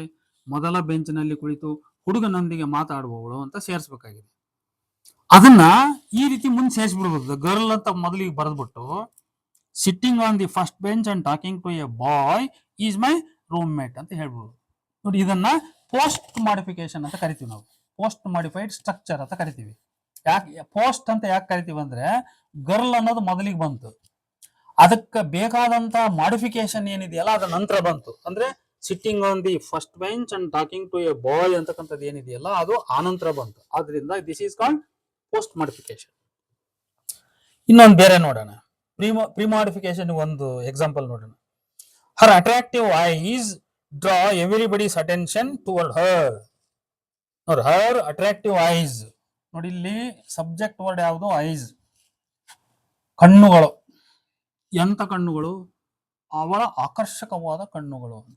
ಹಾಗಾಗಿ ಹರ್ ಅಟ್ರಾಕ್ಟಿವ್ ಅನ್ನೋ ಪದ ಏನಿದೆಯಲ್ಲ, ಹರ್ ಅಟ್ರಾಕ್ಟಿವ್ ಅನ್ನೋ ಪದ ಏನಿದೆಯಲ್ಲ, ಇದು ಪ್ರಿಮಾಡಿಫಿಕೇಶನ್. ಯಾಕೆ ಪ್ರಿಮಾಡಿಫಿಕೇಶನ್ ಅಂದ್ರೆ ಐಸ್ ಅನ್ನುವ ಸಬ್ಜೆಕ್ಟ್ ವರ್ಡ್ ಮೇನ್ ವರ್ಡ್ ಏನಿದೆಯಲ್ಲ ಅದಕ್ಕಿಂತ ಮೊದಲಿಗೆ ಬಂತು. ಅದು ಹರ್ ಅಟ್ರಾಕ್ಟಿವ್ ಅನ್ನುವಂಥದ್ದು ಮೊದಲಿಗೆ ಬಂತು, ಆಮೇಲೆ ಐಸ್ ಬಂತು. ಆದ್ರಿಂದ ಇದು ಪ್ರಿಮಾಡಿಫಿಕೇಶನ್. ಇದು ಹರ್ ಅಟ್ರಾಕ್ಟಿವ್ ಐಸ್, ಇಷ್ಟು ಸಬ್ಜೆಕ್ಟ್. ಇದು ಡ್ರಾ ಇದು ಕ್ರಿಯಾಪದ. ಎವರಿಬಡೀಸ್ ಅಟೆನ್ಷನ್ ಇದು ಆಬ್ಜೆಕ್ಟ್ ಇದು ಅಲ್ವಾ. ಎಲ್ಲರ ಗಮನವನ್ನ ಟುವರ್ಡ್ ಹರ್ ಅಂದ್ರೆ ಅವಳ ಕಡೆಗೆ ಸೆಳಿತವೆ. ಯಾಕೆ? ಅವಳ ಆಕರ್ಷಕವಾದ ಕಣ್ಣುಗಳು ಎಲ್ಲರ ಗಮನವನ್ನ ಅವಳ ಕಡೆಗೆ ಸೆಳಿತವೆ ಅಂತ ಅರ್ಥ. ಇದು ಒಟ್ಟು ವಾಕ್ಯದ ಅರ್ಥ ಇಲ್ಲಿ ನೋಡಿ. ಹೀಗೆ ಪ್ರಿಮಾಡಿಫೈಡ್ ಸಬ್ಜೆಕ್ಟ್. ಮತ್ತೆ ಇನ್ನು ಪ್ರಿಮಾಡಿಫೈಡ್ ಸಬ್ಜೆಕ್ಟ್ಗೆ ಇನ್ನು ಬೇರೆ ಬೇರೆ ಉದಾಹರಣೆಗಳನ್ನ ಕೊಡಬಹುದು ನಾವು. ಉದಾಹರಣೆ ನೋಡ್ರಿ, ಅಲ್ಲ ಪೋಸ್ಟ್ ಮಾಡಿಫಿಕೇಶನ್ಗೆ ಉದಾಹರಣೆ ಕೊಡಬಹುದು, ಪ್ರಿಮಾಡಿಫಿಕೇಶನ್ಗೆ ಎಕ್ಸಾಂಪಲ್ ಕೊಡಬಹುದು. ಈ ಉದಾಹರಣೆ ನೋಡಿ, the boys who are playing in the ground ಅಥವಾ the whom I have sent out. ಈ ಎರಡು ವಾಕ್ಯ ಇಲ್ಲಿ ಪ್ರಯತ್ನ ಮಾಡಿದ್ದೇನೆ. ಒಂದೊಂದು ಅದರ ಅರ್ಥ ಹೇಳ್ತಾ ಹೋಗೋಣ. The boys who are playing in the ground are irregular for classes. The boys who are playing in the playground are irregular for classes. ನೋಡಿ, ಹುಡುಗರ ಬಗ್ಗೆ ಹೇಳಬೇಕು. ಏನ್ ಹುಡುಗರ ಬಗ್ಗೆ ಏನ್ ಹೇಳ್ಬೇಕು ನಾನು? ಅವರು ಕ್ಲಾಸಿಗೆ ಇರ್ರೆಗ್ಯುಲರ್ ಆದರು ಅಂತ ಹೇಳ್ಬೇಕು. ಯಾವ ವಿದ್ಯಾರ್ಥಿಗಳು ಕ್ಲಾಸಿಗೆ ಇರ್ರೆಗ್ಯುಲರ್ ಆದರು? ಗ್ರೌಂಡ್ ನಲ್ಲಿ ಅಂದ್ರೆ ಆಟದ ಮೈದಾನದಲ್ಲಿ ಆಟವಾಡುತ್ತಿರುವ ವಿದ್ಯಾರ್ಥಿಗಳು ಅಂತ ನಾನು ತೋರಿಸಿ ಹೇಳ್ಬೇಕು. ಅಂದ್ರೆ ಆ ಬಾಯ್ಸ್ಗೆ, ಹುಡುಗರಿಗೆ ಇನ್ನೊಂದಷ್ಟು ಅರ್ಥವನ್ನ ನಾನು ಸೇರಿಸ್ಬೇಕು. ಏನ್ ಅರ್ಥ ಸೇರಿಸ್ಬೇಕು? ಮೈದಾನದಲ್ಲಿ ಆಟ ಆಡ್ತಕ್ಕಂಥ ವಿದ್ಯಾರ್ಥಿಗಳು ಅಂತ ಸೇರಿಸ್ಬೇಕು. ಮೈದಾನದಲ್ಲಿ ಆಟ ಆಡ್ತಕ್ಕಂಥ ವಿದ್ಯಾರ್ಥಿಗಳು ಅಂತ ಸೇರಿಸ್ಬೇಕಾದಾಗ ನಾನು ಇಲ್ಲಿ ಏನ್ ಮಾಡಿದೀನಿ, ಒಂದು ಲಿಂಕರ್ ಬಳಕೆ ಮಾಡ್ಕೊಂಡಿದ್ದೀನಿ. ನಾನು ಒಂದು ಲಿಂಕಿಂಗ್ ಪ್ರನೌನ್ ಅನ್ನ ಬಳಕೆ ಮಾಡ್ಕೊಂಡಿದ್ದೀನಿ. ಗೊತ್ತಾಯ್ತಾ? ಯಾವ್ದದು? ಹೂ ಅಂತಕ್ಕಂಥದ್ದು. The boys who are playing in the ground. ಇದು ಹೂ. ಅಲ್ಲಿ ಹೂ ಅಂತಕ್ಕಂಥದ್ದು it conjoins playing in the ground and also the boys. ಅವೆರಡನ್ನು ಕೂಡಿಸ್ತದ ಅದು. ಇದನ್ನ ಹೂ ಇಲ್ದೆ ನಾವು ಹೇಳ್ಬಿಡ್ಬೋದು. ಹೆಂಗ್ ಹೂ ಇಲ್ದೆ ಹೇಳ್ಬಿಡ್ಬೋದು ಅಂದ್ರೆ the boys playing in the ground are irregular for classes ಅಂತ ಹೇಳ್ಬಿಡ್ಬೋದು. ಅವಾಗ ಅಲ್ಲಿ ಏನಾಗ್ತತಿ? ಜೀರೋ ರಿಲೇಟಿವ್ ಪ್ರನೌನ್ ಆಗ್ತದೆ. ಅದು ಇಲ್ಲಿ ಹೂ ಏನಿದೆಯಲ್ಲ ಅದು that is called relative pronoun. ಅದು ಒಂಥರ ಎರಡನ್ನು ಸೇರಿಸ್ತಕ್ಕಂಥ ಕೆಲಸ, ಕೊಂಡಿಯಾಗಿ ಕೆಲಸ ಮಾಡ್ತದೆ ಅದು. ಆ ರಿಲೇಟಿವ್ ಪ್ರನೌನ್ ಇಲ್ಲದೆ ನಾವು ಜೀರೋ ರಿಲೇಟಿವ್ ಪ್ರನೌನ್ ಅಂದ್ರೆ ಯಾವುದೇ ರಿಲೇಟಿವ್ ಪ್ರನೌನ್ ಅನ್ನು ಬಳಕೆ ಮಾಡದೆ ನಾವು ಈ ತರದ ಸ್ಟ್ರಕ್ಚರ್ಸ್ ಅನ್ನ ಹೇಳ್ಬಹುದು. ಯಾವ ತರ ಹೇಳ್ಬಹುದು ಅಂದ್ರೆ the boys playing in the ground are irregular for classes ಅಂತ ಹೇಳ್ಬಿಡ್ಬೋದು. ಅದೇ ತರ ಇನ್ನೊಂದು ವಾಕ್ಯ ತಗೊಳ್ಳಿ. The boys whom I have sent out have no text books. ನಾನು ಯಾರನ್ನು ಹೊರಗಾಕಿದೆ ಅಲ್ಲ ಹುಡುಗರನ್ನ, ಅವ್ರ ಹತ್ರ ಟೆಕ್ಸ್ಟ್ ಪುಸ್ತಕ ಇಲ್ಲ, ಪಠ್ಯ ಪುಸ್ತಕ ಇಲ್ಲ ಅಂತ. For the reason that they have no textbooks, I have sent them out. The boys that I have sent them out, no, that ಉಪಯೋಗಿಸಬಹುದು ಇಲ್ಲಿ. Whom I have sent them out, sorry, whom I have sent them, ಅಥವಾ that I have sent out, the boys that I have sent out ಹಿಂಗೆ ಹೇಳ್ಬೋದು. The boys whom I have sent out ಹಿಂಗೆ ಹೇಳ್ಬೋದು. ಅಂದ್ರೆ ನಾನು ಹೊರಗೆ ಹಾಕಿರ್ತಕ್ಕಂಥ, ಹೊರಗೆ ಕಳಿಸಿರ್ತಕ್ಕಂಥ ವಿದ್ಯಾರ್ಥಿಗಳು ಹ್ಯಾವ್ ನೋ ಟೆಕ್ಸ್ಟ್ ಬುಕ್ಸ್, ಅವ್ರ ಹತ್ರ ಪಠ್ಯ ಪುಸ್ತಕ ಇಲ್ಲ ಅಂತ. ಇಲ್ಲಿ ನೀವು ಯಾವುದರ ಮೇಲೆ ಕಾನ್ಸಂಟ್ರೇಟ್ ಮಾಡ್ಬೇಕಂದ್ರೆ the boys whom I have sent out, ಇಷ್ಟರ ಮೇಲೆ ಕಾನ್ಸಂಟ್ರೇಟ್ ಮಾಡಿ. ನೋಡಿ, ಇದಿಷ್ಟು ಸಬ್ಜೆಕ್ಟ್ ನ ರೇಂಜ್ ಇದೆ. ಟೋಟಲ್ ಇದೆಲ್ಲ ಸಬ್ಜೆಕ್ಟ್. ಇದರಲ್ಲಿ ಮೇನ್ ಸಬ್ಜೆಕ್ಟ್ ವರ್ಡ್ ಯಾವುದು? ದ ಬಾಯ್ಸ್ ಅನ್ನೋದು ಮೇನ್ ಸಬ್ಜೆಕ್ಟ್ ವರ್ಡ್. ಇದಕ್ಕೆ ಅಡಿಷನಲ್ ಆಗಿ ನಾವು ಮಾಡಿಫಿಕೇಶನ್ ಸೇರಿಸಿರ್ತಕ್ಕಂಥದ್ದು ಯಾವುದು? ಐ ಹ್ಯಾವ್ ಸೆಂಟ್ ಔಟ್ ಅಂತಕ್ಕಂಥದ್ದು. ನಾನು ಹೊರಗಾಕಿದ್ನಲ್ಲ ಆ ಹುಡುಗರು ಅಂತ. ಆ ಅರ್ಥವನ್ನ ಯಾವ ರಿಲೇಟಿವ್ ಪ್ರನೌನ್ ನಿಂದ ಸೇರಿಸಿದೆ? ನಾನು ಹೂಮ್ ನಿಂದ ಸೇರಿಸಿದೆ. ಹೂಮ್ ಬದ್ಲಿ ಇನ್ನೊಂದು ರಿಲೇಟಿವ್ ಪ್ರನೌನ್ ಯಾವ್ದು ಉಪಯೋಗಿಸಬಹುದು ಅಂದ್ರೆ ದಟ್ ಅನ್ನು ಕೂಡ ಉಪಯೋಗಿಸಬಹುದು. The boys that I have sent out ಅಂತ ಹೇಳ್ಬಹುದು, the boys whom I have sent out ಅಂತ ಹೇಳ್ಬಹುದು. ಅಥವಾ ಜೀರೋ ರಿಲೇಟಿವ್ ಪ್ರನೌನ್ ವಾಕ್ಯವನ್ನು ಕೂಡ ಮಾಡಬಹುದು. ಅಂದ್ರೆ the boys I have sent out ಅಂತ ಹೇಳ್ಬಹುದು. The boys I have sent out have no text books. ನಾನು ಹೊರಗೆ ಹಾಕಿದ ವಿದ್ಯಾರ್ಥಿಗಳ ಬಳಿ ಪಠ್ಯ ಪುಸ್ತಕ ಇಲ್ಲ ಅಂತ ಹೇಳ್ಬಿಡ್ಬೋದು. ಹಿಂಗೆ ನೋಡಿ, ಹೀಗೆ ಇವೆಲ್ಲವೂ ಮಾಡಿಫೈಡ್ ಸಬ್ಜೆಕ್ಟ್ಸ್ ಇವು. ನೋಡಿ, ಇನ್ನೂ ಒಂದು ಉದಾಹರಣೆ ನೋಡುವ. ದ ಪ್ರಟಿ ಗರ್ಲ್ ಅಥವಾ ದ ಪ್ರಟಿ ಗರ್ಲ್ಸ್. ನೋಡಿ, ಇಲ್ಲಿ ಗರ್ಲ್ ಅಥವಾ ಗರ್ಲ್ಸ್ ಅನ್ನೋದು ಮೇನ್ ಸಬ್ಜೆಕ್ಟ್ ವರ್ಡ್. ಇಲ್ಲಿ ಇದಕ್ಕೆ ಪ್ರಿಮಾಡಿಫಿಕೇಶನ್ ದ ಪ್ರಟಿ ಅಂತ ಇದೆ. ಆಮೇಲೆ ಇದು ಪೋಸ್ಟ್ ಮಾಡಿಫಿಕೇಶನ್ ಕೂಡ ಇದೆ. ಹೆಂಗಿದೆ ಅಂದ್ರೆ ಸ್ಟ್ಯಾಂಡಿಂಗ್ ಇನ್ ದ ಕಾರ್ನರ್ ಅಂತ ಇದೆ. The pretty girl standing in the corner ಅಂದ್ರೆ ಒಂದು ಯಾವುದೋ ಚೌಕ ಅಥವಾ ಮೂಲೆ ಅಂತ ತಿಳ್ಕೊಳ್ಳಿ. ಮೂಲೆಯಲ್ಲಿ ನಿಂತ ಸುಂದರವಾದ ಹುಡುಗಿ. ನೋಡಿ, ಮೂಲೆಯಲ್ಲಿ ನಿಂತ ಸುಂದರವಾದ ಹುಡುಗಿ. ಬರೇ ಹುಡುಗಿ ಅಂತ ನಾನು ಹೇಳಂಗಿಲ್ಲ. ಬರೇ ಹುಡುಗಿ ಅಂದ್ರೆ ಅದು ಸಿಂಪಲ್ ಸಬ್ಜೆಕ್ಟ್ ಆಯ್ತು. ಬಟ್ ಇಲ್ಲಿ it is my purpose is to add some more meaning to the subject word ಅಲ್ವಾ. ನಾನು ಹೆಚ್ಚು ಅರ್ಥವನ್ನು ಅದಕ್ಕೆ ಸೇರಿಸಬೇಕು. ಅದಕ್ಕೆ ಸಂಬಂಧಪಟ್ಟ ಇನ್ನು ಏನೇನು ಅಡಿಷನಲ್ ಮೀನಿಂಗ್ ಅನ್ನೆಲ್ಲ ಹೇಳ್ಬೇಕು ನಾನು. ಆ ಅಡಿಷನಲ್ ಮೀನಿಂಗ್ ಅನ್ನು ಹೇಳ್ಬೇಕಾದಾಗ ನಾವು ಈ ರೀತಿ ಹೇಳ್ತೀವಿ ನಾವು, the pretty girl standing in the corner, the pretty girl who is standing in the corner ಅಂತ ಹೇಳ್ಬೋದು. ಅಲ್ಲಿ ಹೂ ರಿಲೇಟಿವ್ ಪ್ರನೌನ್ ಉಪಯೋಗಿಸ್ಬಿಟ್ಟು who is standing in the corner ಅಂತ ಹೇಳ್ಬೋದು. ಅಂದ್ರೆ ಇನ್ನು ವಾಕ್ಯ ಮುಗುದಿಲ್ಲ ನೋಡಿ, ಇಷ್ಟು ಇದು ಸಬ್ಜೆಕ್ಟ್ ಪಾರ್ಟ್. ಇದು the pretty girl standing in the corner ಅಥವಾ who is standing in the corner, the pretty girls who are standing in the corner ಅಥವಾ ಸ್ಟ್ಯಾಂಡಿಂಗ್ ಇನ್ ದ ಕಾರ್ನರ್. ಇಷ್ಟು ಸಬ್ಜೆಕ್ಟ್ ಆಯ್ತು. ಇದಾದ್ಮೇಲೆ ಇದನ್ನ it is yet to be completed. ಇದನ್ನಿನ್ನು ವಾಕ್ಯ ನಾನು ಪರಿಪೂರ್ಣ ಮಾಡಬೇಕು. ಹೆಂಗ್ ಮಾಡ್ಬೋದು? ಈಸ್ ಎನ್ ಎಕ್ಸಲೆಂಟ್ ಸಿಂಗರ್, ಬಹಳ ಅದ್ಭುತವಾದ ಗಾಯಕಿ. ಯಾರು?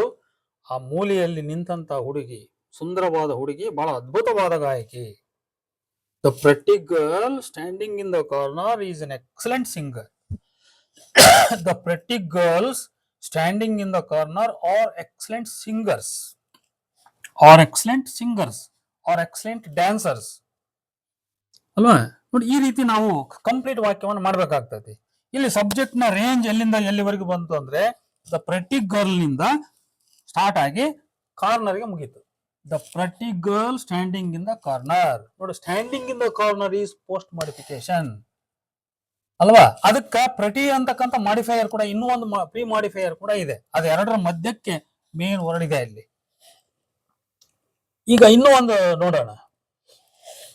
A tile falling from a roof shattered into fragments at is feet. A tile ಅಂದ್ರೆ ಒಂದು ಇದು ಎಂತದ್ದು, ಇದು ಕಲ್ಲು ಅಂತೀವಲ್ಲ, ಮನೆಗೆ ಹಾಕ್ತಕ್ಕಂಥ ಕಲ್ಲು, ಗೋಡೆಗೆ ಅಥವಾ ಹಚ್ತಕ್ಕಂಥ ಒಂದು ಕಲ್ಲು, ಟೈಲ್.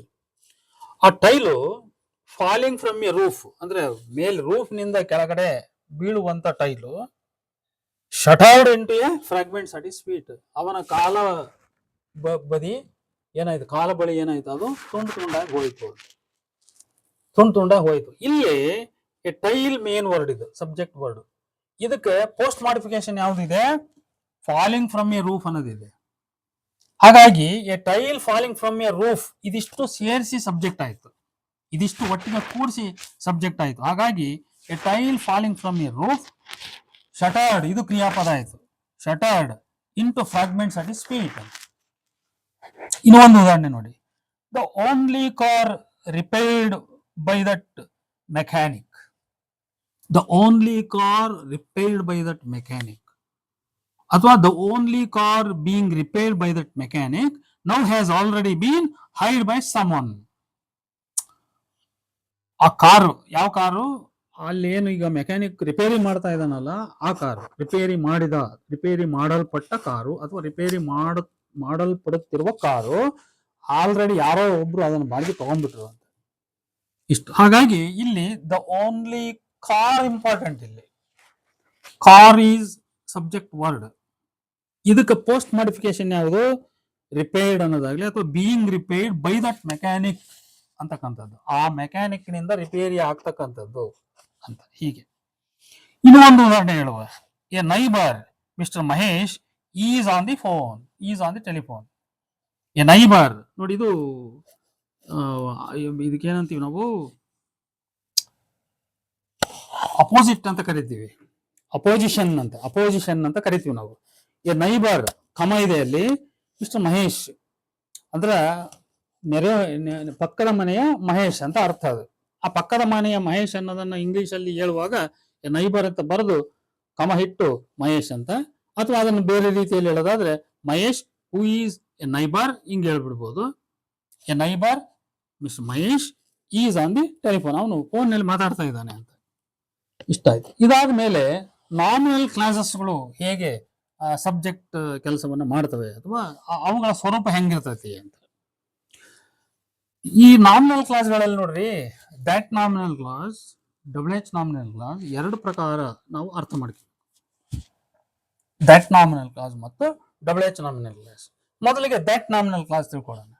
ನೋಡಿ, that he has still a very good health at is 90. ನೋಡಿ, ಬಹಳ ಬ್ಯೂಟಿಫುಲ್ ಎಕ್ಸಾಂಪಲ್ ಇದು. That he has a very good health at is 90. ನೋಡು, ಅವನ 90ನೇ ವಯಸ್ಸಿನಲ್ಲೂ ಕೂಡ ಒಂದು ಒಳ್ಳೆಯ ಆರೋಗ್ಯವನ್ನು ಹೊಂದಿರತಕ್ಕಂಥದ್ದು. ಇಷ್ಟು ಇದು ಸಬ್ಜೆಕ್ಟ್ ಇದೆ. ಸ್ವಲ್ಪ ಸರಿಯಾದ ರೀತಿಯಲ್ಲಿ ಮನನ ಮಾಡ್ಕೋಬೇಕು. ನೋಡಿ, ದ್ಯಾಟ್ ಫಸ್ಟ್ಗೆ ದ್ಯಾಟ್ ಬಂತದ್ದು. That he has still a very good health at is 90. ಈಗಲೂ ಕೂಡ ಒಳ್ಳೆಯ ಆರೋಗ್ಯವನ್ನು ಹೊಂದಿರತಕ್ಕಂಥದ್ದು ಅವನು. ಮೇಕ್ಸ್ ಅಸ್ ಆಲ್ ಹ್ಯಾಪಿ, ನಮ್ಮೆಲ್ಲರನ್ನ ಸಂತೋಷಗೊಳಿಸಿದೆ. ಈಗ ಇಲ್ಲಿ ವಾಕ್ಯ ಕಂಪ್ಲೀಟ್ ಆಯ್ತು. ನೋಡಿ, ಇಲ್ಲಿ ಸಬ್ಜೆಕ್ಟ್ ನ ರೇಂಜ್ ಎಲ್ಲಿಂದ ಶುರುವಾಯಿತು ಅಂದ್ರೆ ದಟ್ ನಿಂದ ಶುರುವಾಯಿತು. That he has still a very good health at is 90, ಅಲ್ಲಿಗೆ ಮುಗೀತು. At is 90. That he has still a very good health at is 90, ಅಲ್ಲಿಗೆ ಸಬ್ಜೆಕ್ಟ್ ಪದ ಮುಗೀತು. ನೋಡಿ, ಎಷ್ಟು ದೊಡ್ಡದಾಯಿತು. ಇದನ್ನ ನಮ್ಮ ಪ್ರೌಢಶಾಲಾ ಮಕ್ಕಳು ಅಥವಾ PUC ಯಲ್ಲಿ ಓದ್ತಕ್ಕಂಥ ಮಕ್ಕಳು ಈ ಸಬ್ಜೆಕ್ಟಿನ ಈ ವ್ಯಾಪ್ತಿಯನ್ನ ಅವರು ಸುಲಭವಾಗಿ ಅರ್ಥ ಮಾಡ್ಕೊಳಕ್ಕಾಗಲ್ಲ ಅವ್ರಿಗೆ. ಅದರಿಂದ ಈಗ ಮೆಡಿಕಲ್ ಸ್ಟೂಡೆಂಟ್ಸ್ಗೆ ಹೆಂಗೆ ನಾವು ಫಸ್ಟಿಗೆ ಅನಾಟಮಿ ನಾವು ಪಾಠ ಹೇಳ್ತಿದ್ದೀವಿ, ಅನಾಟಮಿ ಬೋಧನೆ ಮಾಡದಲ್ಲೇ ಅವರಿಗೆ ಒಬ್ಬ ರೋಗ ಅಥವಾ ದೇಹದ ಸ್ಟ್ರಕ್ಚರ್ ಗೊತ್ತಾಗದಲೆ, ದೇಹದ ಅಂಗಾಂಗಗಳ ಸಂಬಂಧಗಳನ್ನು ತಿಳ್ಕೊಳ್ಳದಲೆ ಕಾಯಿಲೆ ಅವ್ರಿಗೆ ಅರ್ಥ ಆಗಲ್ಲ, ಅದಕ್ಕೆ ಏನ್ ಚಿಕಿತ್ಸೆ ಕೊಡ್ಬೇಕು ಅನ್ನೋದು ಗೊತ್ತಾಗಲ್ಲ. Similarly even the students whoever want to learn English grammar must understand the structures first. Structure ಅನ್ನು ಅರ್ಥ ಮಾಡ್ಕೋಬೇಕು, ಭಾಷೆಯ ಸ್ಟ್ರಕ್ಚರ್ ಅನ್ನು ಅರ್ಥ ಮಾಡ್ಕೋಬೇಕು. ಅದರಲ್ಲಿ ಬಹಳ ಇಂಪಾರ್ಟೆಂಟ್ ಆಗಿ ಈ ಸೆಂಟೆನ್ಸ್ ಎಲಿಮೆಂಟ್ಸ್ ಗಳನ್ನು ಅರ್ಥ ಮಾಡ್ಕೋಬೇಕು. ಅದರಲ್ಲಿ ಇದು ಫಸ್ಟ್ ಎಲಿಮೆಂಟ್ ಯಾವ್ದು? Subject is first element. Subject ಅನ್ನ ಯಾವ್ಯಾವುದರಿಂದ ನಾವು ರಚನೆ ಮಾಡಬಹುದು? ನೌನ್ ನಿಂದ ರಚನೆ ಮಾಡಬಹುದು, ನೌನ್ ಫ್ರೇಸ್ ನಿಂದ ರಚನೆ ಮಾಡಬಹುದು, ಕೋಆರ್ಡಿನೇಟೆಡ್ ಸಬ್ಜೆಕ್ಟ್ ನಿಂದ ಮಾಡಬಹುದು, ಕಂಜಾಯಿಂಟ್ ಸಬ್ಜೆಕ್ಟ್ ನಿಂದ ಮಾಡಬಹುದು, ಪ್ರೊನೌನ್ಸ್ ಗಳಿಂದ ಮಾಡಬಹುದು. ಆಮೇಲೆ ರಿಲೇಟಿವ್ ಕ್ಲಾಸ್ ಗಳಿಂದ. ಇದು ಬಹಳ ಮುಖ್ಯವಾದ ಕೆಲಸ. ಇದು ರಿಲೇಟಿವ್ ಪ್ರೊನೌನ್ಸ್ ಗಳನ್ನು ಉಪಯೋಗಿಸಿ ನಾವು ರಿಲೇಟಿವ್ ಕ್ಲಾಸಸ್ ಮಾಡ್ತೀವಲ್ಲ, ಇದು ಬಹಳ ಮುಖ್ಯವಾದ ವಿಷಯ ಇದು. ನೋಡಿ, that he has still a very good health that is 90, ಅಲ್ಲಿಗೆ ಸಬ್ಜೆಕ್ಟ್ ಮುಗಿತು. ಮೇಕ್ಸ್ ಇದು ಕ್ರಿಯಾಪದ, ಅಸ್ ಆಬ್ಜೆಕ್ಟ್, ಆಲ್ ಹ್ಯಾಪಿ ಇದು ಕಾಂಪ್ಲಿಮೆಂಟ್. ಇದು ನಮ್ಮೆಲ್ಲರನ್ನ ಸಂತೋಷಗೊಳಿಸಿದೆ ಅಂದ್ರೆ ವಿ ಬಿಕಮ್ ಹ್ಯಾಪಿ, ಅದು we are happy. Why? Because even at is 90 he has a very good health. ತನ್ನ 90ನೇ ವಯಸ್ಸಿನಲ್ಲೂ ಅವ್ನಿಗೆ ಒಳ್ಳೆ ಆರೋಗ್ಯ ಇದೆಯಲ್ಲ, ಅದರಿಂದ ನಮಗೆ ಎಲ್ರಿಗೂ ಸಂತೋಷ ಆಗಿದೆ ಅಂತ ಇದು ಒಟ್ಟು ವಾಕ್ಯದ ಅರ್ಥ. ಅದು ಸಬ್ಜೆಕ್ಟ್ನ range that has still a very good health at is 90, ಅಲ್ಲಿಗೆ ಸಬ್ಜೆಕ್ಟ್ ರೇಂಜ್ ಮುಗೀತು. ಈಗ ಇನ್ನೊಂದು ಉದಾಹರಣೆಗೆ ಹೋಗೋಣ.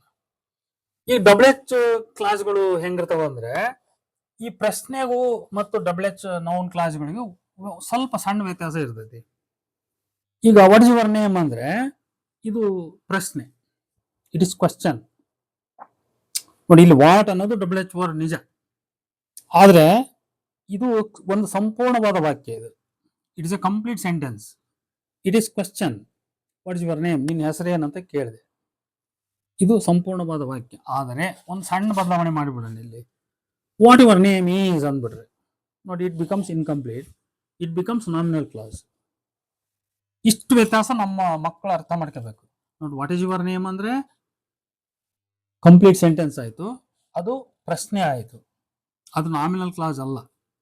But what your name is, ನಿನ್ನ ಹೆಸರು ಏನೆಂಬುದು is not known to anybody, ಯಾರಿಗೂ ಗೊತ್ತಿಲ್ಲ. ನೋಡಿ, ಅಲ್ಲಿ ನೀವು ಗಾಬರಿ ಆಗ್ಬೇಡ್ರಿ, ಎರಡು ಡಬಲ್ ಈಸ್ ಅಲ್ಲಿ ಜೊತೆಗೆ ಬಂದು ಅಂತಂದು. ನೋಡಿ, ವಾಟ್ ಯುವರ್ ನೇಮ್ ಈಸ್, ನಿನ್ನ ಹೆಸರು ಏನು ಎಂಬುದು, ಇದು ಸಬ್ಜೆಕ್ಟ್ ಆಯ್ತು. ಇದು is not known to anybody, ಯಾರಿಗೂ ಗೊತ್ತಿಲ್ಲ ಅಲ್ವಾ. ಆದ್ರಿಂದ ನೋಡಿ, ಇದು WH ಕ್ಲಾಸಿನ ಒಂದು ಲಕ್ಷಣ. ಇದು ಇನ್ನು ಬೇರೆ ಬೇರೆ ಉದಾಹರಣೆ ಹೇಳೋಣ ನಾನು. How many people are there, ಇದು ಕ್ವಶನ್ ಕಂಪ್ಲೀಟ್. ಇದು how many people are there ಅನ್ನೋದು ಇದು ಕ್ವಶನ್. ಇದು how many people there are ಅಂದ್ಬಿಟ್ರೆ ಅದು ನಾಮಿನಲ್ ಕ್ಲಾಸ್ ಆಯ್ತು. What did he do, what did he do ಅಂದ್ರೆ ಕ್ವಶನ್ ಆಯ್ತು. ಇದು ವಾಟ್ ಹಿ ಡಿಡ್ ಅಂದ್ರೆ ನಾಮಿನಲ್ ಕ್ಲಾಸ್ ಆಯ್ತು. What did he do question ಇದು ಏನ್ ಮಾಡಿದ ಅವನು ಅಂತ. What he did was hurt every what he did was a dangerous thing. ಅವನು ಏನ್ ಮಾಡಿದನಲ್ಲ ಅದು ಭಾರಿ ಅಪಾಯಕಾರಿ ಕೆಲಸ. A dangerous task, a dangerous work. What he did was harmful to us. ನಮ್ಮೆಲ್ಲರಿಗೂ ಅದು ನೋವುಂಟು ಮಾಡುವಂಥದ್ದು. What he did disappointed us. ಅವನು ಏನ್ ಮಾಡಿದ್ನಲ್ಲ ಅದು ನಮ್ಮೆಲ್ಲರನ್ನ ಡಿಸಪಾಯಿಂಟ್ ಮಾಡಿದೆ, ನಮ್ಮನ್ನ ಅಸಮಾಧಾನಗೊಳಿಸಿದೆ, ನಿರಾಶರನ್ನಾಗಿ ಮಾಡಿದೆ ಅಂತ. ನೋಡಿ ಇಲ್ಲಿ ವಾಟ್ ಹಿ ಡಿಡ್ ಅಂದ್ರೆ ಇದು ಕ್ವಶನ್ ಆಗ್ಲಿಲ್ಲ, ಇದು ನಾಮಿನಲ್ ಕ್ಲಾಸ್ ಆಯ್ತು. ವಾಟ್ ವಾಸ್ ಇಸ್ ನೇಮ್ ಅಂದ್ರೆ ಪ್ರಶ್ನೆ ಆಯ್ತು. ವಾಟ್ ಇಸ್ ನೇಮ್ ವಾಸ್ ಅಂದ್ರೆ ನಾಮಿನಲ್ ಕ್ಲಾಸ್ ಆಯ್ತು. ಇಷ್ಟು ಅರ್ಥ ಮಾಡ್ಕೋಬೇಕು. ಈಗ ಇಲ್ಲಿ ಕೆಲವು ಉದಾಹರಣೆ ನೋಡೋಣ. How he is learning English with no teacher baffles me. How he is learning English with no teacher. ನೋಡಿ ಎಷ್ಟು ಉದ್ದ ಇದೆ ಸಬ್ಜೆಕ್ಟ್, ಅರ್ಥ ಮಾಡ್ಕೊಳ್ಳಿ. How he is learning English with no teacher. ಯಾವುದೇ ಗುರುಗಳಿಲ್ಲದೆ, ಮೇಷ್ಟ್ರಿಲ್ಲದೆ ಅವನು ಹೆಂಗ್ ಇಂಗ್ಲಿಷ್ ಕಲಿತಾ ಇದ್ದಾನೆ ಅನ್ನೋದು ಅಂತ ಅರ್ಥ ಇದೆ. ಅಲ್ಲಿಗೆ ಸಬ್ಜೆಕ್ಟಿನ ವ್ಯಾಪ್ತಿ ಮುಗೀತು. ಅದೇನ್ ಮಾಡ್ತಾ ಇದೆ, ಬ್ಯಾಫಲ್ಸ್ ಮೀ, ನನಗೆ ಒಂಥರ ಕಳವಳಗೊಳಿಸಿದೆ ಅಂತ. ಅವ್ನು ಮೇಷ್ಟ್ರಿಲ್ಲದೆ ಹೆಂಗ್ ಇಂಗ್ಲಿಷ್ ಕಲಿತಾನಲ್ಲ ಅದು ನನ್ನನ್ನು ಕಳವಳಗೊಳಿಸಿದೆ ಅಂತ. ಹಿಂಗೆ ನೋಡಿ ಇಲ್ಲಿ ವಾಕ್ಯ ಅರ್ಥ ಮಾಡ್ಕೊಳ್ಳಿ. ನಾನು ಬೋರ್ಡ್ ಮೇಲೆ ಬರಿತಾ ಇಲ್ಲ, ಆ ಕಾರಣಕ್ಕಾಗಿ ಮತ್ತೆ ಇದನ್ನ ನಾನು ಹೇಳ್ತಾ ಇದ್ದೀನಿ. ಸ್ವಲ್ಪ ಕರೆಕ್ಟ್ ಆಗಿ ಕಿವಿ ಮೇಲೆ ಈ ವಾಕ್ಯಗಳನ್ನು ಹಾಕೋಬೇಕು. How he is learning English with no teacher. How he is learning English with no teacher. ಇಷ್ಟು ಸಬ್ಜೆಕ್ಟ್ ಇದು. ಅವನು ಹೇಗೆ ಇಂಗ್ಲಿಷನ್ನ ಮೇಷ್ಟ್ರ ಸಹಾಯ ಇಲ್ಲದೆ ಕಲಿತಾ ಇದ್ದಾನಲ್ಲ ಅದು ಅಂತ ಅರ್ಥ. ಅದು ಬ್ಯಾಫಲ್ಸ್ ಮೀ, ನನಗೆ ಹೆದರಿಕೆ ಹುಟ್ಟಿಸಿದೆ ಅಥವಾ ಕಳವಳಗೊಳಿಸಿದೆ ಅಂತ. Y he is learning Sanskrit is an open secret. ಅವನು ಸಂಸ್ಕೃತ ಯಾಕೆ ಕಲಿತಾನ ಅನ್ನೋದು ಎಲ್ಲರಿಗೂ ಗೊತ್ತಿರೋ ವಿಚಾರ ಅಂತ. ನೋಡಿ ವೈ ಹಿ ಈಸ್ ಲರ್ನಿಂಗ್, ಆ ಸ್ಟ್ರಕ್ಚರ್ ಗಮನಿಸ್ರಿ ನೀವು. ಇದು ಪ್ರಶ್ನೆ ಅಲ್ಲ. Why is he learning Sanskrit question ಆಗ್ಬಿಡುದು. ಅದು ವೈ ಈಸ್ ಹಿ ಲರ್ನಿಂಗ್ ಅಂದ್ರೆ ಕ್ವಶನ್ ಆಯ್ತು. ಅದು ವೈ ಈಸ್ ಹಿ ಅಂದ್ರೆ ಡಬಲ್ ಎಚ್ ವರ್ಡ್ ಬಂತು, ಆಮೇಲೆ ಈಸ್ ಆಕ್ಸಿಲರಿ ವರ್ಬ್ ಬಂತು, ಆಮೇಲೆ ಹಿ ಸಬ್ಜೆಕ್ಟ್ ಬಂತು. ವೈ ಈಸ್ ಹಿ ಅಂದ್ರೆ ಅದು ಏನಾಯ್ತು, ಪ್ರಶ್ನೆ ಆಗುತ್ತೆ. ಅದು ನಾಮಿನಲ್ ಕ್ಲಾಸ್ ಆಗಲ್ಲ. ವೈ ಈಸ್ ಹಿ ಅಂದ್ರೆ ಅದು ನಾಮಿನಲ್ ಕ್ಲಾಸ್ ಆಗಲ್ಲ, ಪ್ರಶ್ನೆ ಆಗುತ್ತೆ. ಅದು ನಾಮಿನಲ್ ಕ್ಲಾಸ್ ಆಗ್ಬೇಕಾದ್ರೆ ಏನ್ ಮಾಡ್ಬೇಕು ನಾವು, ಅಲ್ಲಿ ಇನ್ವರ್ಷನ್ ಮಾಡ್ಬೇಕು. ಏನ್ ಇನ್ವರ್ಷನ್ ಮಾಡ್ಬೇಕು, ಸಬ್ಜೆಕ್ಟ್ ವರ್ಡ್ನು ಮತ್ತು ಆಕ್ಸಿಲರಿನ ಇನ್ವರ್ಷನ್ ಮಾಡ್ಬೇಕು. ವೈ ಈಸ್ ಹಿ ಅನ್ನೋ ಬದಲಿ ವೈ ಹಿ ಈಸ್ ಅಂತ ಹೇಳ್ಬೇಕು. Why he is learning Sanskrit is an open secret. With whom he is learning Urdu is not known to anybody. With whom he is learning Urdu. ಅವನು ಯಾರೊಂದಿಗೆ ಉರ್ದು ಕಲಿತಾ ಇದ್ದಾನೆ ಅನ್ನೋದು ಯಾರಿಗೂ ಗೊತ್ತಿಲ್ಲ. ನೋಡಿ, with whom he is learning Urdu. With whom ಯಾರೊಂದಿಗೆ, is learning Urdu, is learning Urdu. With whom is he learning Urdu ಅಂದ್ರೆ ಪ್ರಶ್ನೆ ಆಯ್ತು. ಅದು with whom is he learning Urdu ಅಂತ ಕ್ವಶನ್ ಆಯ್ತು. ಇದು ಹಾಗಲ್ಲ.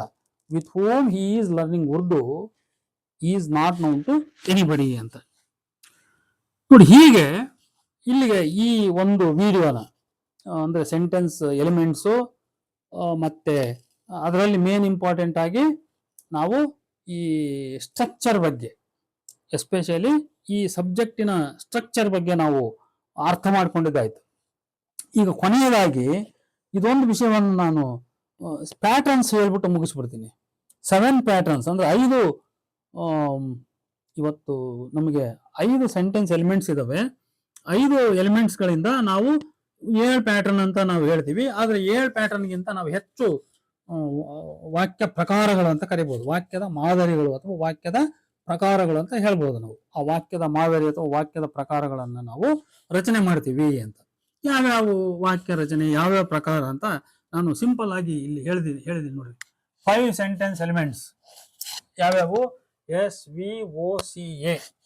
ಎಸ್ ಅಂದ್ರೆ ಸಬ್ಜೆಕ್ಟು, ವಿ ಅಂದ್ರೆ ವರ್ಬು, ಓ ಅಂದ್ರೆ ಆಬ್ಜೆಕ್ಟು. ಅದರಲ್ಲಿ ಡೈರೆಕ್ಟ್ ಆಬ್ಜೆಕ್ಟ್, ಇಂಡೈರೆಕ್ಟ್ ಆಬ್ಜೆಕ್ಟ್ ಅಂತ ಬರುತ್ತೆ. ಡೈರೆಕ್ಟ್ ಆಬ್ಜೆಕ್ಟ್ ಅಂದ್ರೆ ಓಡಿ, ಇಂಡೈರೆಕ್ಟ್ ಆಬ್ಜೆಕ್ಟ್ ಅಂದ್ರೆ ಓ1.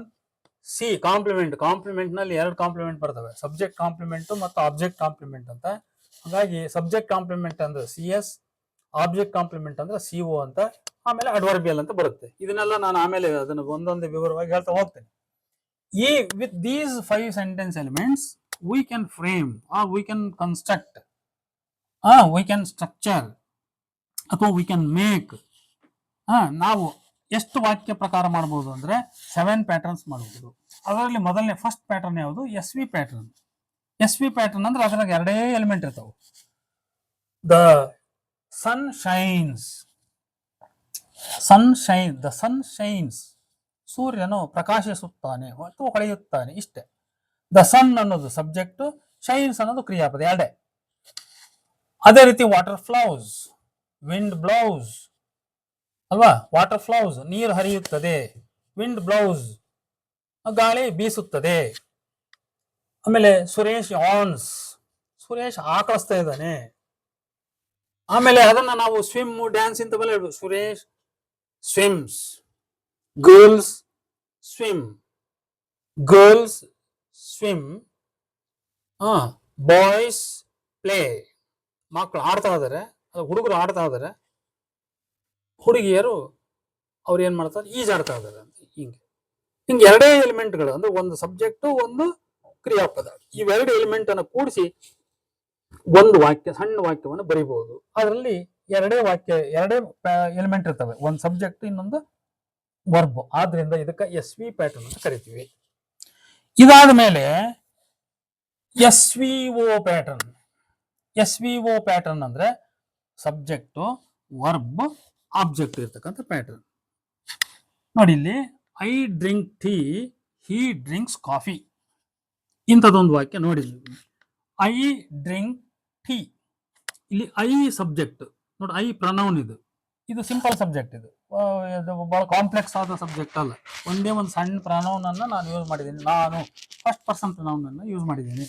ನೋಡಿ, ಐ ಡ್ರಿಂಕ್ ಟೀ, ನನ್ನ ಹಾಬಿಯನ್ನು ಹೇಳ್ತಾ ಇದ್ದೇನೆ. ನಾನು ಟೀ ಕುಡಿತೀನಿ ಅಂತ ಅಂದ್ರೆ ಈಗಲೇ ಕುಡಿತೀನಿ ಅಂತ ಅಲ್ಲ, ಇದು ನನ್ನ ಅಭ್ಯಾಸ, ನಾನು ಚಹಾ ಕುಡಿತೀನಿ ಅಂತ. I drink tea, he drinks coffee, ಆದ್ರೆ ಅವನು ಕಾಫಿ ಕುಡಿತಾನೆ ಅಂತ. ನೋಡಿ ಇಲ್ಲಿ ಐ ಅನ್ನೋದು ಸಬ್ಜೆಕ್ಟು, ಡ್ರಿಂಕ್ ಅನ್ನೋದು ಕ್ರಿಯಾಪದ, ಟೀ ಅನ್ನೋದು ಆಬ್ಜೆಕ್ಟು. ಆಬ್ಜೆಕ್ಟ್ ಅಂದ್ರೆ ಏನು? ಒಂದು ಕ್ರಿಯೆಗೆ ಯಾವುದು ಈಡಾಗಿರ್ತದಲ್ಲ, ಅದರ ಪರಿಣಾಮಕ್ಕೆ ತುತ್ತಾಗಿರ್ತದಲ್ಲ, ಆ ಪದಕ್ಕೆ ನಾವು ಆಬ್ಜೆಕ್ಟ್ ಅಂತ ಕರಿತೀವಿ. ಆದ್ರಿಂದ ಇಲ್ಲಿ ಟೀ ಈಸ್ ಆಬ್ಜೆಕ್ಟ್. ಯಾವ್ದಕ್ಕೆ ಆಬ್ಜೆಕ್ಟ್ ಅಂದ್ರೆ ಡ್ರಿಂಕಿಂಗ್ ಕ್ರಿಯೆಗೆ ಆಬ್ಜೆಕ್ಟ್. ಈ ಡ್ರಿಂಕಿಂಗ್ ಕ್ರಿಯೆಯನ್ನು ಸೃಷ್ಟಿ ಮಾಡುವ ವ್ಯಕ್ತಿ ಯಾರವನು? ನಾನು ಅನ್ನೋದು. ಹಾಗಾಗಿ ಇದು ಸಬ್ಜೆಕ್ಟ್. ಇದು ಯಾಕಂದ್ರೆ I, the subject creates the action of drinking. It is held responsible for action of drinking. That's why I is called subject. This action ಅಂದ್ರೆ ಡ್ರಿಂಕಿಂಗ್ ಏನಿದೆಯಲ್ಲ, ಇಟ್ ಅಫೆಕ್ಟ್ಸ್ ಟೀ ಅಲ್ವಾ. ಇದು ಯಾರನ್ನ ಅಫೆಕ್ಟ್ ಮಾಡ್ತದೆ? ಟೀನ ಅಫೆಕ್ಟ್ ಮಾಡ್ತದೆ. ಅಂದ್ರೆ because due to the action of drinking, of the subject, tea is completed, tea is consumed ಅಲ್ವಾ. ಚಹಾ ಖಾಲಿ ಆಗ್ತತಿ, ಚಹಾ ಬರೆದಾಗ್ತತಿ. ಅಂದ್ರೆ ಚಹಾ ಖಾಲಿ ಆಗೋದು ಐತಲ್ಲ, ಅದು ಅಫೆಕ್ಟ್, ಅದು ಅಂದ್ರೆ ಆ ಕ್ರಿಯೆಯಿಂದ ಬಾಧಿತವಾಯಿತು ಅಂತ. ನೋಡಿ, ಹೀಗೆ ನಾವು ವ್ಯಾಕರಣ ಅರ್ಥ ಮಾಡ್ಕೋಬೇಕು. I drink tea, he drinks coffee. ಇನ್ನು ಮೂರನೇದು SVC ಪ್ಯಾಟರ್ನ್. ಏನ್ SVC ಅಂದ್ರೆ ಸಬ್ಜೆಕ್ಟ್, ವರ್ಬ್ ಮತ್ತೆ ಕಾಂಪ್ಲಿಮೆಂಟ್ ಅಂತ. The sun is a star, ಸೂರ್ಯ ಒಂದು ನಕ್ಷತ್ರ. ವಾಟರ್ ಈಸ್ ಎ ಲಿಕ್ವಿಡ್, ನೀರು ಅನ್ನೋದು ಒಂದು ದ್ರವ. ಸುರೇಶ್ ಈಸ್ ಹ್ಯಾಂಡ್ಸಮ್, ಸುರೇಶ ಬಹಳ ಸುಂದರವಾಗಿದ್ದಾನೆ. ನೋಡಿ ಇಲ್ಲಿ ದ ಸನ್ ಅನ್ನೋದು ಸಬ್ಜೆಕ್ಟ್, ಈಸ್ ಏನಿದೆಯಲ್ಲ ಇದು ಲಿಂಕಿಂಗ್ ವರ್ಬ್, ಇದೇ ವರ್ಬ್ ಇದು. ಎ ಸ್ಟಾರ್ ಅನ್ನೋದು ಏನಿದೆಯಲ್ಲ ಇದು ಕಾಂಪ್ಲಿಮೆಂಟ್. ಯಾಕೆ ಕಾಂಪ್ಲಿಮೆಂಟ್ ಅಂದ್ರೆ because it defines what the sun is. A star is an attribute to the subject sun. Sun ಅನ್ನೋದಕ್ಕೆ ಅದೊಂದು ಅಟ್ರಿಬ್ಯೂಟ್, ಅದು ಇದು ಏನು ಅಂತ ಹೇಳುತ್ತೆ, ಅದು ವಾಟ್ ಇಟ್ ಈಸ್ ಅಂತ ಹೇಳುತ್ತೆ. ಹೌ ಇಟ್ ಈಸ್, ಕಾಂಪ್ಲಿಮೆಂಟ್ ಅನ್ನೋದ್ರ ಅರ್ಥ ಏನಂದ್ರೆ what it is, how it is ಅಂತ ಅರ್ಥ ಕೊಡ್ತಕ್ಕಂಥ ಪದಗುಚ್ಛಗಳೇ ಕಾಂಪ್ಲಿಮೆಂಟ್ ಅವು. ಅದರಿಂದ ಇಲ್ಲಿ ಸ್ಟಾರ್ ಅನ್ನೋದು, star explains what the sun is, star defines what the sun is. That's why a star is called complement. Is is linking verb, the sun is subject. ಹಾಗಾಗಿ ಇದು SVC pattern. ಇದು SVC ಮೂರು ಎಲಿಮೆಂಟ್ಗಳು ಇದ್ರೊಳಗೆ ಇದಾವೆ. ಆಮೇಲೆ water is A liquid, ಇದು ಕೂಡ ಹಂಗೆ ನೋಡಿ, ಲಿಕ್ವಿಡ್ ಅನ್ನೋದು ನೀರಿನ ಸ್ವರೂಪವನ್ನು ಹೇಳುತ್ತದೆ. ಹಾಗಾಗಿ ಎ ಲಿಕ್ವಿಡ್ ಈಸ್ ಕಾಂಪ್ಲಿಮೆಂಟ್. ಇಲ್ಲಿ ವಾಟರ್ ಈಸ್ ಸಬ್ಜೆಕ್ಟ್. ಅದೇ ತರ ಸುರೇಶ್ ಈಸ್ ಹ್ಯಾಂಡ್ಸಮ್. ನೋಡಿ, ಸುರೇಶ್ ಹಂಗದನ ಅಂತ ಹೇಳ್ತದೆ, ಅವನು ಹ್ಯಾಂಡ್ಸಮ್ ಅದನ ಅಂತ. Handsome is complement. Handsome is complement to what? Handsome is complement to subject Suresh ಅಂತ. ಇದೇ ರೀತಿ ನೋಡಿ, 3 ಪ್ಯಾಟರ್ನ್ ಆಯ್ತು: S V pattern, S V O pattern, S V C pattern. ಹಂಗಿನ್ನೂ ನಾವು ಬೇರೆ ಬೇರೆ ಪ್ಯಾಟರ್ನ್ ಹೇಳ್ಬೋದು, ಮುಂದೆ ಹೇಳ್ತೀನಿ. ಈಗ S V C A pattern ಅಂತ ನೋಡೋಣ. The sun is not at mid day. The sun is hot at mid day. ಸೂರ್ಯ ಮಧ್ಯಾಹ್ನದಲ್ಲಿ ಬಹಳ ಬಿಸಿಯಾಗಿ ಹೀಟ್ ಆಗಿರ್ತದೆ ಅಂತ, ತುಂಬಾ ಶಾಖವಾಗಿರ್ತದೆ ಅಂತ. The sun is hot at mid day. ನೋಡಿ, ಇಲ್ಲಿ ಏನೇನಿದಾವೆ ಅಂತ ತಿಳ್ಕೊಳ್ಳಿ. ದ ಸನ್ ಅನ್ನೋದು ಸಬ್ಜೆಕ್ಟು, ಈಸ್ ಅನ್ನೋದು ಲಿಂಕಿಂಗ್ ವರ್ಬು, ಹಾಟ್ ಅಂತಕ್ಕಂಥದ್ದು ಏನಿದೆ ಅಲ್ಲ ಕಾಂಪ್ಲಿಮೆಂಟು. ಅವಾಗ ಏನಾಯ್ತು? ಎಸ್ ವಿ ಸಿ ಆಯ್ತು. ಆಮೇಲೆ ಅದಕ್ಕೆ ಎ ಬಂತು, ಅಟ್ ಮಿಡ್ ಡೇ. ಯಾವಾಗ? Mid day. ಮತ್ತೆ ಹಂಗಾದ್ರೆ ಕಾಂಪ್ಲಿಮೆಂಟ್ ಅಂದ್ರೆ ಅಡ್ವರ್ಬಿಯಲ್ ಅಂದ್ರೆ ಏನು ನೋಡಿ? Adverbial is a word that gives us answer for 3 questions: where the action takes place, how the action takes place, when the action takes place. Any part of the sentence that gives answer to these questions: where the action takes place, how the action takes place, and when the action takes place, that part of sentence is undoubtedly called as adverbial. ವಾಕ್ಯ ಭಾಗ ಅದು ಬರೀ ಒಂದ್ ಪದ ಇರಲ್ಲ, ಅದು ಒಂದೇ ಪದ ಇರ್ಬೋದು, 4 ಪದ ಸೇರಿ ಇರ್ಬೋದು. ಅದು ಒಟ್ಟು ಕೂಡಿಸಿ ಅದು ಅಡ್ವರ್ಬಿಯಲ್ ಆಗ್ತದೆ. ಇಲ್ಲಿ ನೋಡ್ರಿ, ಎಸ್ ವಿ ಸಿ ಎ ಹೆಂಗಾಯ್ತು ಅಂದ್ರೆ, ಸನ್ ಅನ್ನೋದು ಎಸ್ ಆಯ್ತು, ಸಬ್ಜೆಕ್ಟ್ ಆಯ್ತು. ಈಸ್ ಕ್ರಿಯಾಪದ, ಹಾಟ್ ಕಾಂಪ್ಲಿಮೆಂಟ್, ಯಾಕೆ ಸೂರ್ಯ ಬಿಸಿಯಾಗಿದೆ ಅಂತ ಅಲ್ವಾ, ಶಾಖವಾಗಿದೆ ಅಂತ. The sun is hot at mid day. ಯಾವಾಗ? ಮಧ್ಯಾಹ್ನದಲ್ಲಿ ಅಂತ. ಹಂಗಾಗಿ ಇದು ಬಿಸಿ ಆಗಿರೋದು ಯಾವಾಗ? ಮಧ್ಯಾಹ್ನದಲ್ಲಿ ಅಂತ ಏನು ಅರ್ಥ ಇದೆಯಲ್ಲ ವಾಕ್ಯ, ಅಟ್ ಮಿಡ್ ಡೇ ಅಂತ, ಅದು ಅಡ್ವರ್ಬಿಯಲ್. ಅದು ಮುಂದೆ ಇನ್ನೊಂದು ನೋಡಿ, water is cold in the morning. ನೀರು ಬೆಳಿಗ್ಗೆ ತಣ್ಣಗಿರ್ತಾವ ಅಂತ. ಇಲ್ಲಿ ವಾಟರ್ ಸಬ್ಜೆಕ್ಟ್, ಈಸ್ ಕ್ರಿಯಾಪದ ಆಯ್ತು, ಕೋಲ್ಡ್ ಅನ್ನೋದು ಕಾಂಪ್ಲಿಮೆಂಟ್ ಆಯ್ತು. ಯಾವಾಗ? ಇನ್ ದ ಮಾರ್ನಿಂಗ್ ಅಂತ ಪಾರ್ಟ್. ಇನ್ ದ ಮಾರ್ನಿಂಗ್ ಅನ್ನೋ ಪಾರ್ಟ್ ಏನಿದೆಯಲ್ಲ ನೋಡಿ, ಇಟ್ ಈಸ್ ಪ್ರಿಪೋಷನಲ್ ಫ್ರೇಸ್. ಇದು in the morning is prepositional phrase. This prepositional phrase here functions like adverbial. ಇಲ್ಲಿ ಅಡ್ವರ್ಬಿಯಲ್ ಆಗಿ ಅದು ಕೆಲಸ ಮಾಡ್ತೈತಿ ನೋಡಿ. ಈ ಇನ್ ಆನ್ ಇಂಥವೆಲ್ಲ ನಾವು ಪ್ರಿಪೋಷನ್ ಫ್ರೇಸ್ಗಳನ್ನು ಬೇಕಾದಷ್ಟು ಹೇಳ್ಬಿಡ್ಬೋದು ನಾವು ಅಲ್ವಾ. ಈಗ ಅದನ್ನ ನಾನು ಎಸ್ ವಿ ಇನ್ನೊಂದು ವಾಕ್ಯ ಪ್ರಕಾರ ಮಾಡಿ ಹೇಳ್ಬಹುದು. She is swimming in the pool ಅಂತ ನಾನು ಹೇಳಿದೆ ಅಂತ ತಿಳ್ಕೊಳ್ಳಿ. ಶಿ ಈಸ್ ಸ್ವಿಮ್ಮಿಂಗ್, ಅವಳು ಈಜುತ್ತಿದ್ದಾಳೆ. ಈಸ್ ಸ್ವಿಮ್ಮಿಂಗ್ ಇದು ಕ್ರಿಯಾಪದ ಆಯ್ತು, ಎಸ್ ವಿ ಆಯ್ತು. ಇದು ಎಲ್ಲಿ? ಇನ್ ದ ಪೂಲ್, ಪೂಲ್ನಲ್ಲಿ, ಕೊಂಡದಲ್ಲಿ ಅಂತ ಅರ್ಥ ಆಯ್ತು. ಅವಾಗ ಅಲ್ಲಿ ಎಸ್ ವಿ ಎ ಪ್ಯಾಟರ್ನ್ ಆಯ್ತದ. ಅದಕ್ಕೆ ಆಮೇಲೆ ಬರೋಣ. ಈಗ ಸದ್ಯಕ್ಕೆ ಎಸ್ ವಿ ಸಿ ಎ ಇಷ್ಟು ತಿಳ್ಕೊಳ್ಳೋಣ ನೋಡಿ. Water is cold in the morning. ಅದೇ ರೀತಿ Suresh is good at a study. Suresh ಬಹಳ ಅವನು ಅಭ್ಯಾಸದಲ್ಲಿ ಉತ್ತಮವಾಗಿದ್ದಾನೆ.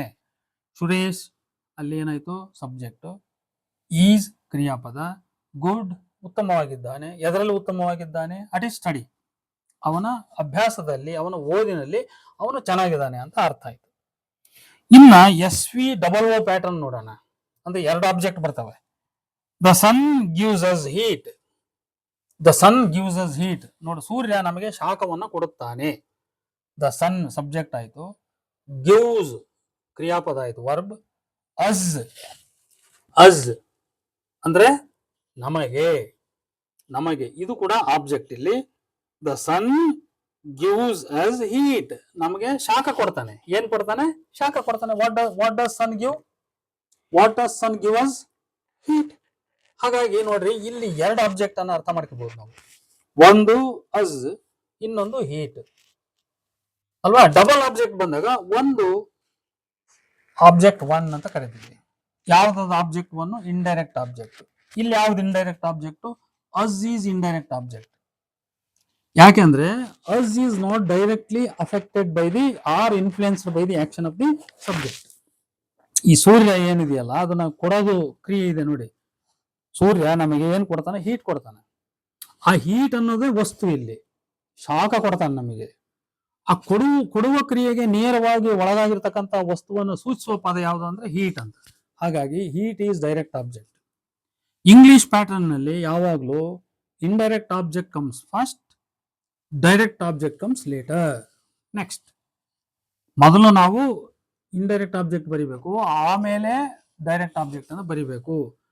The sun gives heat to us ಅಂತ ಈ practice it is not a good practice. The sun gives heat to us ಅನ್ನೋದು ಏನಿದೆಯಲ್ಲ ಇದು it is not a good practice. ಆ good practice is the one we must say the sun gives us heat. ಸೂರ್ಯ ನಮಗೆ ಶಾಖವನ್ನು ಕೊಡುತ್ತಾನೆ, ಬಿಸಿಲನ್ನು ಕೊಡುತ್ತಾನೆ ಅಂತ ಹಿಂಗೆ ಹೇಳ್ತಕ್ಕಂಥದ್ದು. ಹಾಗಾಗಿ ದ ಸನ್ ಫಸ್ಟ್ ಸಬ್ಜೆಕ್ಟ್ ಆಯಿತು, ಗಿವ್ಸ್ ಕ್ರಿಯಾಪದ ಆಯಿತು, ಅಸ್ ಇಂಡೈರೆಕ್ಟ್ ಸಬ್ಜೆಕ್ಟ್ ಆಯಿತು, ಹೀಟ್ ಅಂತಕ್ಕಂಥದ್ದು ಡೈರೆಕ್ಟ್ ಸಬ್ಜೆಕ್ಟ್ ಆಯಿತು. ಅದೇ ರೀತಿ ಇನ್ನೂ ಒಂದು ವಾಕ್ಯ ಕೆಲವು ನೋಡ್ಬೋದು. Suresh gave me a pencil. Suresh ನನಗೆ ಪೆನ್ಸಿಲ್ ಕೊಟ್ಟಿದ್ದ ಅಂತ. ಸುರೇಶ್ ಸಬ್ಜೆಕ್ಟ್, ಗೇವ್ ಅಂದ್ರೆ ಆಕ್ಷನ್ ಆಫ್ ಗಿವಿಂಗ್, ಕೊಡುವ ಕ್ರಿಯೆ, ಅದು ಪಾಸ್ಟ್ ಟೆನ್ಸ್ ನಾಗಿದೆ ಗೇವ್. ಮೀ ನನಗೆ, ನೋಡಿ ಅಲ್ಲಿ ಪ್ರನೌನ್ ಐ, ಅದರ ಅಬ್ಜೆಕ್ಟಿವ್ ಕೇಸ್ ಮೀ, ಅದು ಅದನ್ನ ಆಮೇಲೆ ನಾನು ಇನ್ನೊಂದು ಸಂದರ್ಭದಲ್ಲಿ ಹೇಳ್ತೀನಿ. The sun sorry Suresh gave me a pencil. ನನಗೇನು ಕೊಟ್ಟ ಅವನು? What did Suresh give me? Suresh ನನಗೇನು ಕೊಟ್ಟ? ಎ ಪೆನ್ಸಿಲ್, ಪೆನ್ಸಿಲ್ ಕೊಟ್ಟ. ಹಾಗಾಗಿ ಕೊಡುವ ಕ್ರಿಯೆಗೆ ನೇರವಾಗಿ ಒಳಗಾದ ವಸ್ತು ಯಾವುದು ಅಂದ್ರೆ ಪೆನ್ಸಿಲ್. ಹಾಗಾಗಿ a pencil is a word that refers to the thing which was directly affected by the action of giving ಅಲ್ವಾ. ಕೊಡುವ ಕ್ರಿಯೆಗೆ ನೇರವಾಗಿ ಒಳಗಾದಂತ, ನೇರ ಆ ಕ್ರಿಯೆಯಿಂದ ನೇರವಾಗಿ ಬಾಧಿತವಾದಂತ ವಸ್ತುವನ್ನ ಸೂಚಿಸುವ ಪದ ಅಂದ್ರೆ ಇಲ್ಲಿ ಪೆನ್ಸಿಲ್. ಆದ್ರಿಂದ pencil is direct object, me is indirect object, me comes first, pencil comes later. ಹೀಗೆ ನಾವು ವಾಕ್ಯಗಳನ್ನು ಅರ್ಥ ಮಾಡ್ಕೋಬೇಕು. ಇನ್ನೊಂದು ನೋಡೋಣ, SVOC ಪ್ಯಾಟರ್ನ್ ಅಂತ ನೋಡೋಣ. SVOC ಪ್ಯಾಟರ್ನ್ ಅಂದ್ರೆ ಸಬ್ಜೆಕ್ಟು, ವರ್ಬು, ಆಬ್ಜೆಕ್ಟು, ಕಾಂಪ್ಲಿಮೆಂಟ್ ಅಂತ. Water makes clothes clean. ನೋಡಿ ಇಲ್ಲಿ beautiful sentence. Water makes clothes clean, ನೀರು ಬಟ್ಟೆಯನ್ನ ಶುದ್ಧಗೊಳಿಸುತ್ತದೆ ಅಂತ. ನೋಡಿ, water makes clothes clean. Water subject, makes verb, clothes object, clean ಅಂತ ಇದೆಯಲ್ಲ ಅದು ಆಬ್ಜೆಕ್ಟ್ ಅಲ್ಲ, ದಟ್ ಈಸ್ ಕಾಂಪ್ಲಿಮೆಂಟ್. ಯಾಕಂದ್ರೆ clothes are cleaned, clothes are clean. ಹಾಗಾಗಿ ಇಲ್ಲಿ water subject, makes verb, clothes object, ಇಲ್ಲಿ ಒಂದೇ ಆಬ್ಜೆಕ್ಟ್ ಇರೋದು. ಕ್ಲೀನ್ ಅನ್ನೋದು ಕ್ಲಾತ್ಗೆ ಸಂಬಂಧಪಟ್ಟ ಕಾಂಪ್ಲಿಮೆಂಟ್. ಹಾಗಾಗಿ ಇದು ಆಬ್ಜೆಕ್ಟ್ ಕಾಂಪ್ಲಿಮೆಂಟ್. ಯಾಕಂದ್ರೆ ಕ್ಲೀನು ವಾಟರ್ ಬಗ್ಗೆ ಹೇಳಲ್ಲ, ಅದು ಕ್ಲಾತ್ ಬಗ್ಗೆ ಹೇಳುತ್ತೆ. ಅದು water make clothes clean. Clean ಆಗಿರೋದು ಯಾವುದು? ವಾಟರ್ ಅಲ್ಲ. ವಾಟರ್ ಶುದ್ಧಗೊಳಿಸ್ತದೆ, ಸಬ್ಜೆಕ್ಟ್ ಅದು. ಶುದ್ಧ ಆಗಿರೋದು ಬಟ್ಟೆ. ಹಾಗಾಗಿ ಇಲ್ಲಿ ಬಟ್ಟೆ ಅಂತಕ್ಕಂಥದ್ದು ಆಬ್ಜೆಕ್ಟು. ಆ ಆಬ್ಜೆಕ್ಟು ಕ್ಲೀನ್ ಆಗಿದೆ ಅನ್ನೋದು ಅಂತ ಹೇಳ್ತಕ್ಕಂಥ ಪದ ಏನಿದೆ ಅನ್ನೋದು ಆಬ್ಜೆಕ್ಟಿಗೆ ಕಾಂಪ್ಲಿಮೆಂಟ್ ಅಂತ ಅರ್ಥ. ಹಾಗಾಗಿ ಇದು SVOC ಪ್ಯಾಟರ್ನ್. SVOC pattern. ಇನ್ನೊಂದು ನೋಡೋಣ. The sun makes the earth warm. ಸೂರ್ಯ ಭೂಮಿಯನ್ನ ಬಿಸಿಯಾಗಿರುವಂತೆ ಮಾಡುತ್ತಾನೆ. ಈ ಭೂಮಿ ಕಾವಾಗ್ಬೇಕಾದ್ರೆ ಸೂರ್ಯನ ಶಾಖದಿಂದಲೇ ಆಗ್ಬೇಕಾದ್ರೆ, ಸೂರ್ಯನ ಶಾಖ ಇಲ್ಲದೆ ಹೋದ್ರೆ ಭೂಮಿ ತಣ್ಣಗಾಗಿ ಹೋಗ್ಬಿಡ್ತದೆ. ಅದರಿಂದ ಇಲ್ಲಿ ನೋಡ್ರಿ, ದ ಸನ್ ಅನ್ನೋದು ಸಬ್ಜೆಕ್ಟು, ಮೇಕ್ಸ್ ಅಂತ ಏನಿದೆ ಅಲ್ಲ ಅದು ವರ್ಬು, ದ ಅರ್ತ್ ಅಂತಕ್ಕಂಥದ್ದು ಆಬ್ಜೆಕ್ಟು, ವಾರ್ಮ್ ಅಂತಕ್ಕಂಥದ್ದು ಏನಿದೆಯಲ್ಲ ಅದು ಕಾಂಪ್ಲಿಮೆಂಟು. ಯಾವುದು ಕಾಂಪ್ಲಿಮೆಂಟು? ಅರ್ತ್ ಅನ್ನುವ ಆಬ್ಜೆಕ್ಟಿಗೆ ಕಾಂಪ್ಲಿಮೆಂಟು. ಈಗ SVA ಪ್ಯಾಟರ್ನ್ ನೋಡೋಣ. ಆಗ್ಲೇ ನಾನು ಅಂದೆ SVA pattern. Suresh is on the river bank. ನೋಡಿ, ಸುರೇಶ್ ಎಲ್ಲಿದಾನ ಅವನು? Where is Suresh? On the river bank. ನೋಡಿ, ಇಲ್ಲಿ ಆನ್ ದ ರಿವರ್ ಬ್ಯಾಂಕ್ ಯಾವ್ದಕ್ಕೆ ಆನ್ಸರ್ ಆಯ್ತು? ವೇರ್ ಅನ್ನೋ ಪ್ರಶ್ನೆಗೆ ಆನ್ಸರ್ ಆಯ್ತು. ಹಾಗಾಗಿ on the river bank is adverbial. ಮತ್ತೆ ಇದು ಯಾವ ಪ್ಯಾಟರ್ನ್ ಆಯ್ತು? SVA ಪ್ಯಾಟರ್ನ್ ಆಯ್ತು. SVA ನೋಡಿ, ಮೂರೇ ಎಲಿಮೆಂಟ್. ಎಸ್ ಇದೆ, ಸುರೇಶ್ ಅಲ್ವಾ, ಈಸ್ ಕ್ರಿಯಾಪದ ಇದೆ, ಲಿಂಕಿಂಗ್ ವರ್ಬ್ ಅದು. ಆನ್ ದ ರಿವರ್ ಬ್ಯಾಂಕ್, ನದಿಯ ದಂಡೆಯ ಮೇಲಿದ್ದಾನೆ ಅಂತ. ಹಾಗಾಗಿ ಇದು SVA ಪ್ಯಾಟರ್ನ್. ಇದಕ್ಕಿನ್ನೂ ಬೇರೆ ಬೇರೆ ಉದಾಹರಣೆ ಕೊಡಬಹುದು. ಈಗ the boys are playing in the ground, ಇಷ್ಟೇ ಸಾಕು ತಗೊಳ್ಳಿ. ದ ಬಾಯ್ಸ್ ವಿದ್ಯಾರ್ಥಿಗಳು ಸಬ್ಜೆಕ್ಟ್ ಇದು. ಆರ್ ಪ್ಲೇಯಿಂಗ್ ಆಟ ಆಡ್ತಾ ಇದ್ದಾರೆ. ಇಲ್ಲಿ ಎರಡು ಕ್ರಿಯಾಪದಗಳಿದಾವೆ, ಅವನ್ನ ಎರಡು ಸೇರಿಸಿ ನಾವು ಒಂದು ಅಂತೀವಿ. ಆದ್ರೆ ಎರಡು ಪದಗಳಿದಾವೆ. ಯಾವ್ಯಾವುದು? ಆರ್ ಅನ್ನೋದು ಆಕ್ಸಿಲರಿ ವರ್ಬ್, ಪ್ಲೇಯಿಂಗ್ ಅನ್ನೋದು ಮೇನ್ ವರ್ಬ್. ಆರ್ ಪ್ಲೇಯಿಂಗ್ ಇದಿಷ್ಟು ಕೂಡಿಸಿ ಕ್ರಿಯಾಪದ ಆಯ್ತು. ಎಲ್ಲಿ? Where are the boys playing? In the play ground. In the playground is adverbial. ಯಾಕಂದ್ರೆ ಅದು ಯಾವ್ದಕ್ಕೆ ಆನ್ಸರ್ ಆಗ್ತತಿ? ಮಕ್ಕಳು ಎಲ್ಲಿ ಆಡ್ತಾರ ಅನ್ನೋದಕ್ಕೆ ಹೇಳ್ತದ. ಆಡುವ ಕ್ರಿಯೆ ಎಲ್ಲಿ ನಡೆಯುತ್ತದೆ? Where does the action of playing happen ಅಥವಾ ಅಕರ್? ಆಡುವ ಕ್ರಿಯೆ ಎಲ್ಲಿ ಸಂಭವಿಸುತ್ತದೆ? In the playground. ಹಾಗಾಗಿ in the playground is a part of sentence that functions like adverbial. ಆದ್ರಿಂದ ವಾಟ್ ಈಸ್ ಅಡ್ವರ್ಬಿಯಲ್ ಅಂತ ಕೇಳಿದ್ರೆ, adverbial is an element which gives us answer for these following questions: where the action takes place, when the action takes place, ಆಮೇಲೆ how the action takes place. He ran fast ಅಂತ ಹೇಳ್ಬಿಟ್ಟು ಅಂತ ತಿಳ್ಕೊಳ್ಳಿ, ಜೋರಾಗಿ ಓಡಿಬಿಟ್ಟ ಅಂತ. ನೋಡಿ ಅಲ್ಲಿ ಈ ಸಬ್ಜೆಕ್ಟ್, ರ್ಯಾನ್ ಕ್ರಿಯಾಪದ, ಫಾಸ್ಟ್ ಅನ್ನೋದು ಏನಿದೆಯಲ್ಲ ಅದು ಅಡ್ವರ್ಬಿಯಲ್. ಯಾಕೆ? ಅದು ಆ ಕ್ರಿಯೆ ಸ್ವರೂಪವನ್ನು ಹೇಳ್ತದೆ, ಫಾಸ್ಟ್ ಅನ್ನೋ ಸ್ವರೂಪವನ್ನು ಹೇಳ್ತದೆ ಅದು. ಹಿ ಫೀಲ್ಸ್ ಹ್ಯಾಪಿ ಅಂತ ಹೇಳ್ಬಿಟ್ರೆ ಇದು ಕಾಂಪ್ಲಿಮೆಂಟ್ ಆಗುತ್ತೆ ಬಿಡಿ. He feels happy, is happy ಅಂತ ಅರ್ಥ ಆಗ್ತದೆ, ಅದು ಬೇಡ. ಹಿ ಡೈವ್ಡ್ ಇನ್ ಟು ದ ವೆಲ್ ಅಂತ ತಿಳ್ಕೊಳ್ಳಿ. ಈ ಡೈವ್ಡ್ ಇನ್ ಟು ದ ವೆಲ್, ಅವನು ಬಾವಿ ಒಳಕ ಡೈವ್ ಮಾಡಿದ.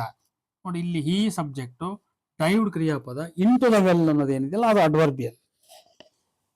ಇಷ್ಟು ಈ ನಾವು ಸೆಂಟೆನ್ಸ್ ಎಲಿಮೆಂಟ್ಸು 5, ಆ ಸೆಂಟೆನ್ಸ್ ಎಲಿಮೆಂಟ್ಸ್ಗಳಿಂದ 7 ಡಿಫ್ರೆಂಟ್ ಪ್ಯಾಟರ್ನ್ಸ್ ಅನ್ನು ಮಾಡಬಹುದು. ಮತ್ತೆ 7 ಪ್ಯಾಟರ್ನ್ಸ್ಗಳಲ್ಲಿ ಬಹಳ ಮುಖ್ಯವಾಗಿ ಈ ಸಬ್ಜೆಕ್ಟ್ ಅನ್ನ ನಾವು ಅರ್ಥ ಮಾಡ್ಕೊಂತ ಬಂದ್ವಿ. ಇನ್ನು ಮುಖ್ಯವಾಗಿ ನಮಗೆ ಓದಿರತಕ್ಕಂಥದ್ದು ಬೇರೆ ಎಲಿಮೆಂಟ್ಸ್ಗಳ ಬಗ್ಗೆ. ಅಂದ್ರೆ ಈಗ ಅದನ್ನ ನಾನು ಸ್ವಲ್ಪ ಬಿಡಿಸಿ ಇನ್ನೊಂದು ಚೂರು ಕ್ಲಿಯರ್ ಆಗಿ ಹೇಳಬೇಕು. ಆಬ್ಜೆಕ್ಟ್ ಅಂದ್ರೆ ಏನು, ಅಡ್ವರ್ಬಿಯಲ್ ಅಂದ್ರೆ ಏನು, ಕಾಂಪ್ಲಿಮೆಂಟ್ ಅಂದ್ರೆ by and by I made it clear. Even so, it is my duty to give some special attention to these elements in a separate video. ಆಮೇಲೆ ನೆಕ್ಸ್ಟ್ ಬೇರೆ ವಿಷಯಕ್ಕೆ, ಕ್ರಿಯಾಪದಕ್ಕೆ ಹೋಗೋಣ. ಇಂಪಾರ್ಟೆಂಟ್ ಅದನ್ನ ಆದಮೇಲೆ ಇಲ್ಲಿಗೆ ಈ ವಿಡಿಯೋ ಗ್ರಾಮರ್ ಪಾಠವನ್ನು ನಾನು ಮುಕ್ತಾಯಗೊಳಿಸ್ತಾ ಇದ್ದೇನೆ. ಮತ್ತೆ ಮುಂದಿನ ವಿಡಿಯೋದಲ್ಲಿ ನಾವು ಭೇಟಿಯಾಗೋಣ. ಇದು 1ನೇ ವಿಡಿಯೋ. ನಮಸ್ಕಾರ.